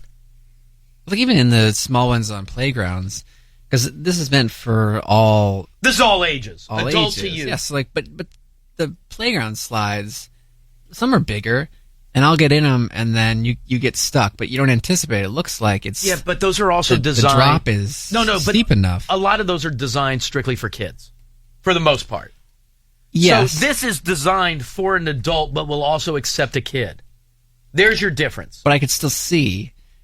To the eye, it looks like it'd be fine, but I could see on some of the turns losing it. So push yourself. Or It's a the crappy person way. behind you. Well, Yeah, right. I'll just you know what? I'll just let those when those feet hit me in the back. That'll push me down. That'll get me down to the. That'll get me down. Doesn't it look fun though? Now, where does it land, or where do you come right out here. of it? Right. Did I print out that page? Big ball pit. Well, first of all, you come out at the bottom. Is it like a foam or ball pit? No, it's it's just kind of like an open area that's cordoned off. Well, so that it sounds like a trash chute. Yes. Kind of. But when you come out, like the bottom of it is like just a long flat surface on the ground. So you kind of skid on out? slide to a stop, and then you hop up on your feet, and you're good to go. Yeah, Yeah. I mean, listen, it's not just, I didn't design the thing. It was done by engineers. I've never been on a 5-story slide, though. I'd love to be on a 5-story slide that just goes straight down, but that you can't do. People rip their flesh off. You haven't done like a super long water slide like that? No, I don't think so. I mean, maybe 2 stories for a water slide. Yeah. By the way, water slide, though, you're ending in water. True. And there's water with you going down. Mm-hmm. There's a regular slide. That looks awesome. If I were in Shanghai, if I lived in Pudong, I'd go on it in a second. I'd go to the mall. Sounds fun. Just to ride it. Here we go. Here's one comment. It's very scary. I feel like if you die in there, it'll take a while for people to find out. Why couldn't it be transparent? Maybe the material that they're using isn't transparent. Maybe they don't want it to be transparent so that if somebody does get very concerned, you don't want them to be able to look around and see that they're still 5 stories up. Maybe if somebody's wearing a dress, you don't want that to go fly. I don't know. I'm trying to think. Wearing a dress. Who wants to go on the slide? No, but you're enclosed. You could go on it. You could go on it. In this. Yes. I don't know the answer to that. But there has to be a reason. I do have a question, though, about, now that you mention that, is it dark in there? Because the only light you would have is illuminating from the very top of the slide, and you're in a mall, so it's not like there's bright sunlight shining into the slide. Is there a slide that exists like this somewhere that's close to this? Like, I'm tempted to ask, Mall of America, the mall in Edmonton. That's the same people that did the Mall of America. Right. I think it's the Mall of West Edmonton, I think is the name of the mall. That has a water park in it, and a train, and all that other stuff. A casino. Like, I wonder do they have slides? Isn't the biggest mall east of the Mississippi the King of Prussia Mall? Is that still true? I believe it is. All right. I believe it is. It is? Yeah. I'm generally good with knowledge. Here we go. Asked another netizen cheekily, what if someone farted inside? That too gonna stank. And by the way, I told you it was asked cheekily. Who cares? You know what I mean? Things smell all the time.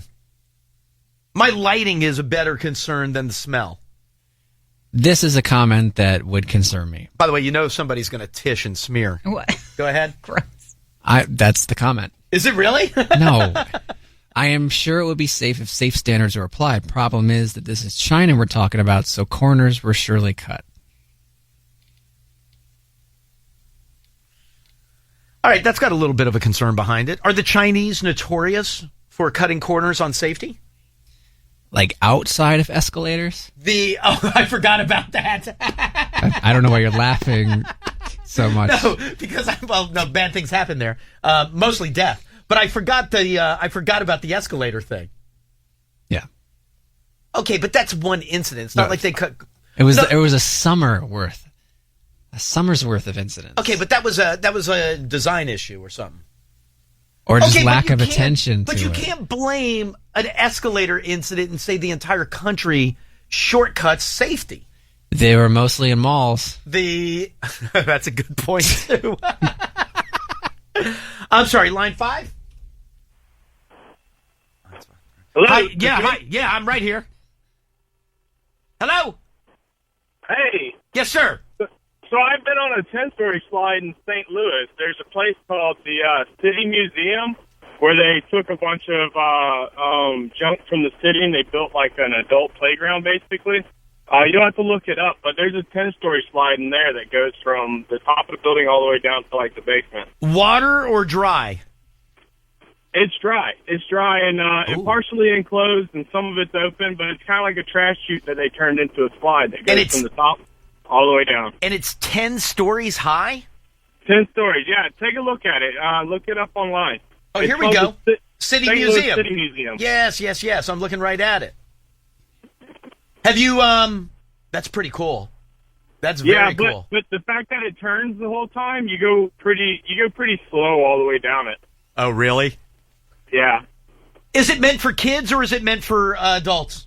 It's meant for both. As a matter of fact, after 9 o'clock at night, they don't allow you to come in if you're under 21, and they start serving alcohol. Oh yeah, I got to be good and hammered when I'm going on. That's what I want to do. I bet I can stop and stand up. Oh, here we go. Ooh, she's cute. I think she's like 10 years old. Oh, old. never mind. I just looked over and saw blonde hair flowing. Never mind. That's all you need, bro. So you can see it is pretty slow. Yeah, see that you're right about that. That's a design flaw. Then you're almost like having to push yourself to keep yourself going, and when you get to the bottom, somebody's pushing faster than you, and it's feet to the small of the back. By the way, that's very slow. You may as well be going uphill. Like they're using their heels to like dig themselves forward. That's not what I want. I want to go. So I guess you own it by saying that you're up 10 stories, but at that point I'm walking down 9 stories. That's a lame ass slide. Come on, St. Louis. Oh well, thanks for the call, sir. Where am I going, Kaylee? Oh, he hung up. Yeah, I put him on hold. Hi, Elliot in the morning. Hey, what's up? Hey, who's this? This is Philip. Hey, what's up, Philip?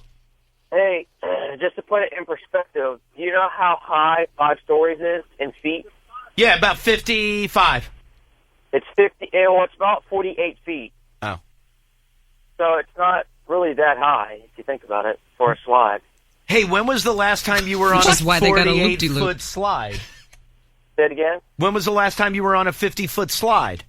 They have one at Kings Dominion. No, they don't. In the water park. Okay, this isn't a water slide. There are plenty of water slides that are big. This is a dry slide. This is a tube slide. So are you sitting on anything, or are you just sitting on your pants? Don't have the answer to that. There is some question, because if you're sitting on your, like if you're me and you're wearing shorts, you're going to catch a thigh, and now I'm going to get a bad thigh burn, and because it's so long, now I'm also bleeding. I found a 5-story one in Malaysia where you essentially like put your feet in like this little sack, and then it goes up behind you, and then you lay down. Oh, so is it like going to? Oh, it's a horrible ride. Why? What is the one? It's not a regular slide. It's an ice slide. The one where Albie D hands out the jackets. What, ice at the Gaylord? Yeah, that thing. It's so lame. So lame. But no, you it's put not on yes, it's Albie 9. gave me It's the like jacket. 9 degrees, right? And then you put on that puffy you gotta put on reusable coat, right? Which, by the way, there's spit. It's never been washed. It's disgusting. Albie puts all of them on, so now you got all of Albie all over you. But you put that on and you slide down the little. I don't know why I'm wasting time. Don't go. It's really bad. But is that what you get? Like, do you get like the ice jacket to go sliding down the Shanghai tube slide? There's no mention of any sort of you would need something. Bag or jacket. Even like not a jacket, but sometimes you slide down those ones at carnivals with like it's like a little rug. I don't know that I've done that. When you were younger? No. That doesn't sound familiar. What kind of Are rug? carnivals like synagogues in El Paso? We didn't have any carnivals. No carnivals. No fun. Nope. Not for the Jewish kids. All the carnies are from El Paso. They've left town. They've skipped I don't remember. I don't remember there being a rug like a rug that you're or like a little like burlap sack or something. Okay, a burlap sack is a potato sack. Okay. A rug is You're a not rug, not getting in these rugs. Yeah. You're just sitting on top of it. Like a flying carpet. Yeah. Yes. No, I've never been in one of those for a slide ride. The only time I've ever first of all, I'm an adult. The only time I've been on a slide is when I was a kid and I was in like my pants. That sounded so stupid. No, but you know what I mean? I wasn't on any like fun I was thing. in my pants. Wait, can I go to line 4 real quick? This will clear something up. Hi, Elliot in the morning. Hey, this me? Yeah, hi, who's this? Hey, this is Matt from Richmond, Virginia. Hey, how are you? I'm doing great, man. Listen, talking about Chinese construction, I just got back from the Bahamas the other day, and the Chinese attempted to build a new casino down there called the Baha Mar, where the construction was so bad at the casino that the Bahamas government actually shut it down. They never even got to open. Are you The serious? water pipes were leaking, everything was, and now the casino sits empty. Holy crap. It's called the Baja Mall. You can Google it online. I looked at it, and they were talking about it on the radio down in the Bahamas, and the construction, the huge casino. I was just sitting there. It was going to compete against the Atlantis, and the construction was so shoddy that that they never even allowed it to open. Down. Wow. Hey, two things. How long were you down in the Bahamas for? We were there for a week. We were down there scuba diving. So anyway, if they can't build a mall, good luck on that slide. Right. That'd be pretty awesome. By the way, I wish we were on the radio in the Bahamas. How great would that be? It was nice. You guys have a great day. All right, talk to you later. That'd be nice. Emma. Bahamas. That's Jamaica. They all talk the same down there. It's No, the not Caribbean. really. Yeah, they do. Call that guy back. He'll tell you that somebody called him Mon. They don't do that. That guy was from Texas. We lost the affiliate. We lost the affiliate. All right, let me take a quick break. Diane's got news. After that, you get yourself tickets to go see the Smashing Pumpkins and Liz Phair. Elliot in the morning. All right, we got to get into some news. After that, you get tickets to see Smashing Pumpkins and Liz Phair in concert. Plus, you qualify for the grand prize, upgraded VIP tickets, and access to an exclusive pre-show acoustic performance. Tickets for that show are available through Ticketfly.com, but I will give you those tickets. Diane, let's get into some news, please. An apology this morning from boxer, 8-time world champion Manny Pacquiao for sparking outrage in the Philippines by saying that gay people are, in his words, worse than animals. He made the remarks made the remarks on a TV program where he said, it's common sense. Will you see any animals where male is to male and female is to female? He said the animals are better because they know how to distinguish male from female. Clarifying his comments and this will be apologizing. good. How did we get out from this? Well, he did post a little video message on his Twitter page saying, I'm sorry for hurting people by comparing homosexuals to animals. Okay. Please forgive me for those I've hurt. God bless. Oh, okay. That's like when I say, I didn't mean to upset you. Right, exactly. Lindsay. He didn't apologize. No, he didn't. He is set to fight Tim Bradley April 9th, which is expected to be the final fight of his career. Of his career, right. North Korea's leader, Kim Jong-un, is very happy with the way his scientists have been performing recently, what with the rocket launches and all. There was even a banquet for them. Yes, I saw that. Over the weekend. I saw what footage they released. Oh, of the banquet. Yeah. Everybody looked like they were having a really good time. Really? Oh, yeah. No, they had like a big cake and no, I'm being serious. No, I'm being 100% serious. They sent out like 3 pictures where everybody looks like Snarl. Yes, a lot of that. But they had a big cake and everything. Meanwhile, a Chinese military advisor is warning China's people to be prepared for war in the Korean Well, they said they're going to Peninsula. launch again. Yeah. The Lincoln Memorial will be getting a facelift in some of the most extensive renovations that it has ever had. National Park Service made the announcement yesterday. The work will include washing away dirt and debris, repairing damage from the earthquake from 2011, also building a larger space for educational programs, exhibits underneath the memorial. I can't remember who it is. There's one dude who donated all that money. David Rubenstein. He's like with the Carlyle Group, right? Yes. I think he's worth $1.6 billion. Well, yes, which is why he donated $18.5 million. Yeah, that's nothing. From his foundation. It'll largely remain open during renovations, but they should be completed by 2019. Can you imagine that? Wow, they really did a nice job overhauling the Lincoln. Oh, yeah, I did that. What? I paid for that. Pretty much all of my money. Staying up late last night, Taylor Swift with a message of empowerment after winning Album of the Year. There are going to be people along the way who will try to undercut your success or take credit for your accomplishments or your fame. But if you just focus on the work and you don't let those people sidetrack you, someday when you get where you're going, you'll look around and you will know that it was you and the people who love you who put you there. Kanye. I love you, Taylor. Okay. Best dance recording, Skrillex, Diplo with Justin Bieber. Yeah! That was Bieber's first Grammy. Is it really? Is that right? Yeah. But it's not Skrillex's first Grammy. I don't know about him, but I think Skrillex has won a couple. I believe so. I think Diplo has too. Yes. Well, they came out and, I watched some of the pre-show. Oh, with Ryan? No. I Bow watch any Wow? of Carpet. No, like the pre-telecast. Oh, yeah. Because people are making fun of how they only gave away 8 awards over 3.5 hours. Oh, they give away like 75 in an hour You beforehand. should. Have you ever watched that? I have not, no. Oh Is my it just God. one right after the other? If you don't get to the stage fast enough, they're just on move on? they're on to the next award. So there is were it like where they announce multiple you? times where they had to apologize and said, "Oh, they are here. Didn't need to accept on their behalf." It's crazy. So No, is it I will like in say. school when like you get an award and you don't go up, you just go to the side and the assistant principal gives No, it to you you? get to talk. You get Oh. to talk. But it's more of a production than I thought it was. Oh, I thought honestly it was just Skrillex, Diplo, and Bieber. Okay. Yes. Next one. Skrillex, Diplo, and Bieber. They did win back-to-back awards. Oh, did they really? It was funny. It happened a couple times. That Jason Isbell happened to as well.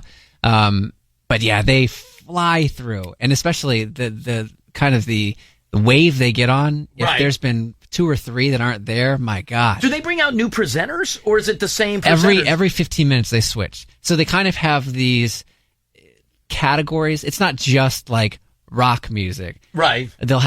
It'll be rock-esque where it's also heavy metal and there's some other like Muse one in that one as well. So Oh, seriously, and like they'll do like world music. So it's not specific to maybe one region or whatever.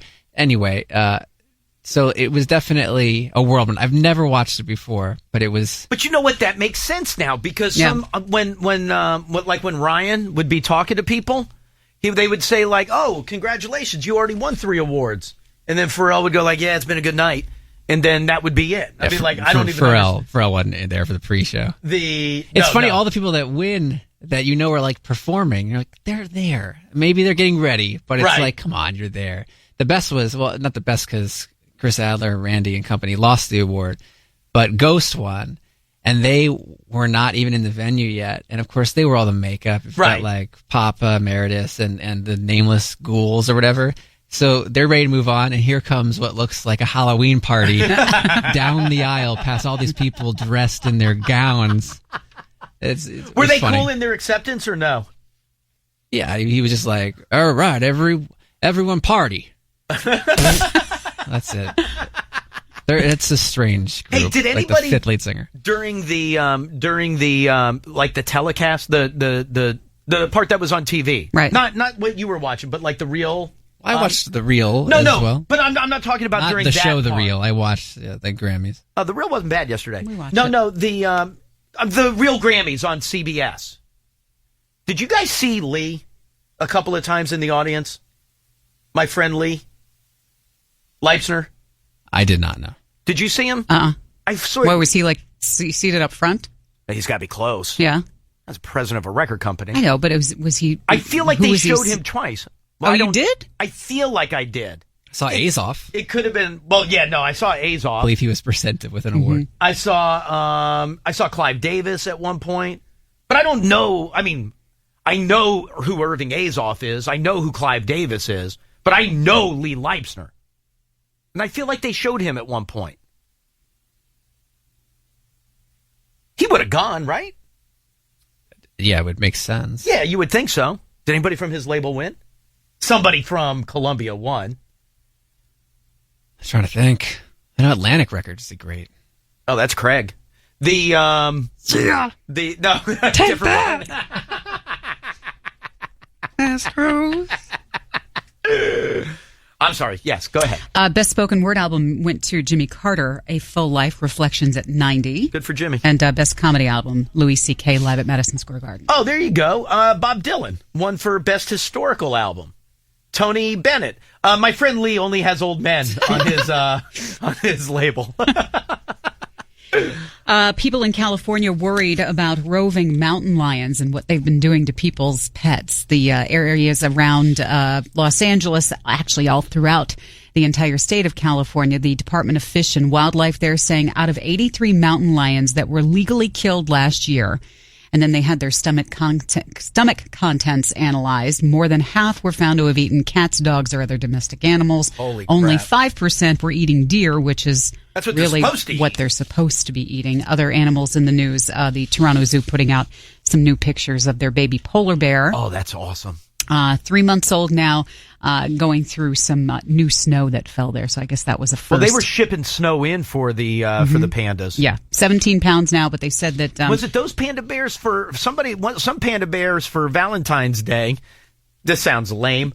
Got big heart-shaped food tins with all kinds of like fish in it. It was pretty cool. Yep.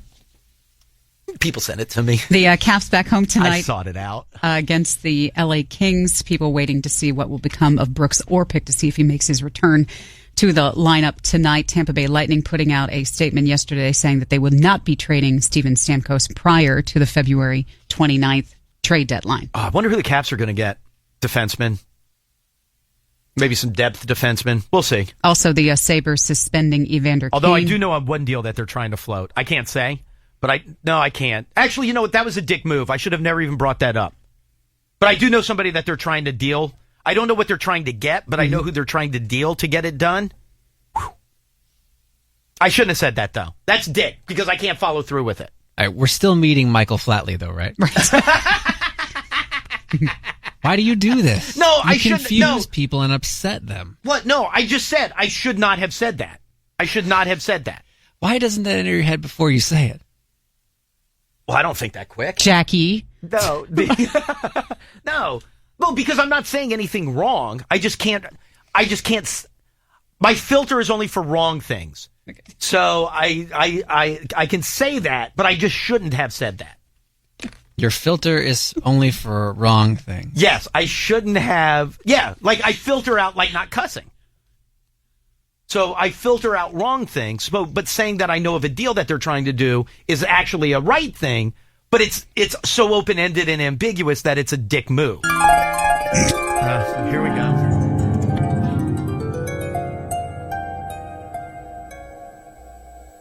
It's not racist. They're white.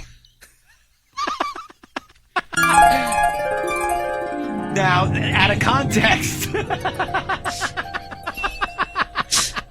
out of context, that may seem wrong.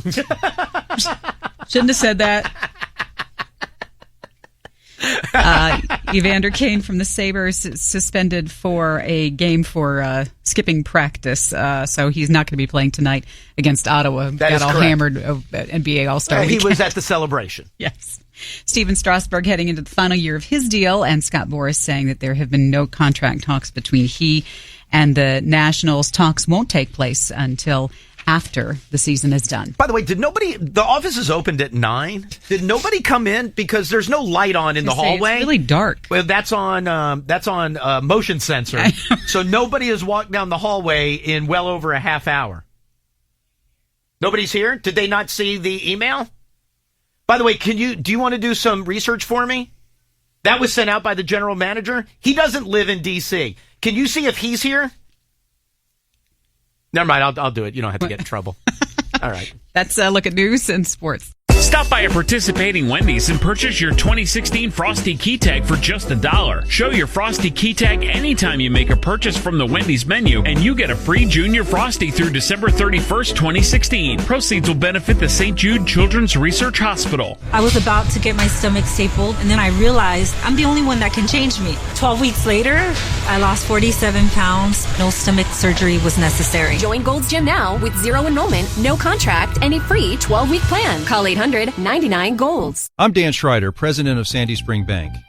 At Sandy Spring, we have what it takes to take your business to the next level. From loans and lines of credit to business banking and more, we can help you achieve your unique goals because we know what business is really about. So whether you're opening your doors or opening another location, get the personal attention your business deserves. Talk to one of our business experts or visit sandyspringbank.com. Sandy Spring Bank, from here, for here. Member FDIC. Price a single item posted on menu board. Do you have the time to listen to me whine about nothing and everything all at once? I am one of those melodramatic fools, neurotic to the bone, no doubt about it. Sometimes I give myself the creeps. Sometimes my mind plays tricks on me, It all keeps adding up. I think I'm cracking up. Am I just paranoid? Am I just up? 866 to Elliot. 866-235-5468. Call me right now. You get tickets to see Smashing Pumpkins and Liz Phair in concert. Plus, you qualify for the VIP upgraded tickets and access to the exclusive pre-show acoustic performance. 866 to Elliot. 866-235-5468. You know? Elliot in the morning. 235-5468. Hi, Elliot in the morning. Hey, Elliot, how you doing? I'm doing good. Who's this? This is Mike, calling from Woodbridge. Mike from Woodbridge. I'm going to give you a pair of tickets. You're going to go see Smashing Pumpkins in concert with Liz Phair. That is awesome. My wife will be super happy since she just saw the lead singer not too long ago. Snuck up behind him with a Rolling Stone magazine that was like 20 years old in mint condition. Right. And he looked at it and said, wow, I haven't seen this in 20 years, and he signed it for her, so she's going to be super happy. Dude, that's awesome. I thought you were going to say Billy Corgan is his name. I thought you were going to say, oh, so he just ripped it up or some dick move. No, that's awesome. No, this is in D.C., and like I said, she snuck up, and she said, hey, sir, can you sign this? And he's like, wow, I haven't seen this in a long time, so he's pretty excited about it. Oh, good deal. Well, listen, I will give you tickets, and then you will also be qualified. One grand prize winner will get upgraded VIP tickets plus access to a little pre-show acoustic performance. So, dude, you hold tight 1 second for you. If I don't talk to you tomorrow, have a happy birthday. Not my birthday. Is it your birthday? Oh, hey, good of you to remember. Absolutely. Absolutely. You're like a child. You hold on 1 second. Kaylee will get some info, and I'll have a good birthday tomorrow. Thank you, sir. All right, sir. Happy birthday. Hey, well, thank you. Nice of you to remember. Hold tight 1 second for me, please. And even early. You will. Yeah, well, I didn't know if I was going to talk to him tomorrow. No, I'm saying he went out of his way to wish you one beforehand. That is true. That is true. And so you know what that means. You know who else's birthday is tomorrow? Luke Robitaille. Yes. And Michael Jordan. Come on. What? I hate that you say Robitaille first. The greatest basketball player of all time, and you go second. I'm surprised you didn't slot someone in there between Robitaille and Jordan. I don't know who else there is. I thought that you've always named a third. Yeah, I have, and I don't remember who that is. Is it Keith Richards? No, that's not his birthday. Ed Sheeran, I think is who you meant to say. Is it really Ed Sheeran's birthday? Oh, Billy Joe. Yeah. Oh, you know what? I think I did know it was Billy Joe's birthday. Paris Hilton. That's no good. It's funny, Luke doesn't make any of these lists. No, because does Jordan? Yes, he's the first one. Oh, there he is. How about Ed Sheeran? Oh, Larry the Cable Guy. Oh, that's cool. That's awesome. Whatever. Tell Mater that he's stupid. That's pretty good. By the way, I found another thing I want for my birthday. What did I tell you originally that I wanted? This is a popular birthday. I know. What is it? Is it on those lists? You know, they put together like the most popular birthdays. Oh, I don't think so. I don't think it is. Taylor Hawkins. Is it really? He was there last night. I saw him. Maybe he was sitting by my buddy Lee Leipzner. No, he's sitting next to Dave Grohl. Oh. Lou Diamond Phillips. You know what? I did know that. He fell off the list for a while. He's pretty far down this one. Yeah. No. Well, if not for the breakup, I don't think he would even be on that list. What's the name of his girlfriend? His wife? Julie Cypher? That's it. She was married to Melissa Etheridge. No, I found something else I wanted. What did I tell you I want for my birthday? The book. Well, first I just said a hug and a kiss, but then I moved on from that. The Sue Klebold book? I definitely want the Sue Klebold book. Mm-hmm. I was trying to, I was going to read an excerpt from it the other day, but I couldn't get myself to get into it because then I'd be angry that I didn't have the rest of it. Did you watch the 2020 from Friday? No, I was in Philly. Oh. And I didn't set the DVR up to record. And then I looked yesterday, and I thought, oh, you know what? Maybe I'll get a book on tape. Mm-hmm. Whew, that's a mistake. Why? Well, first of all, they want $23 goddamn for a book on tape. What did Kaylee tell you? Go Audible, and the first one's free. Yeah, but then what if I want another one? Then I got to pay $23. Yeah. What are the odds you're going to do too? Do you know how long it takes to listen to a book on tape? It does take forever. They gave you the runtime. Yeah. 11 hours and 23 minutes. And the only reason I know that is that if 11 hours! If you ever back in the day got one on CD, right, compact disc, it was like 5 CDs. Mm-hmm. Oh, really? Yeah, that's why. So you see that and you're like, I think I'll just read it. I can with 100% certainty say I have never listened to a book on tape. And I believe you. And so I thought, okay, well, I'll listen on my way home from work. It's like 20 minutes. Well, that's what I was going to say. Do you know how many times I have to drive home from work? And then I was afraid I wouldn't remember from one day to the next where I was. It'd be like 30 plus times. Yes. No, it's ridiculous. That would be I think crazy. they're more meant for road trips or people who commute. Think about people where it's nothing for them to be in the car an hour and a half one way. No, or Schenectady. Or you get the that's right. Or you get like those like the douchey people when they find out what you do for a living. Oh, I'm sorry. I've never listened. I usually just listen to books on tape. Or NPR. Oh, good. You smell. Oh, no, I'm sorry. I usually just pop in a book on tape and that's good enough. Go to hell. I hate those people. Hate them.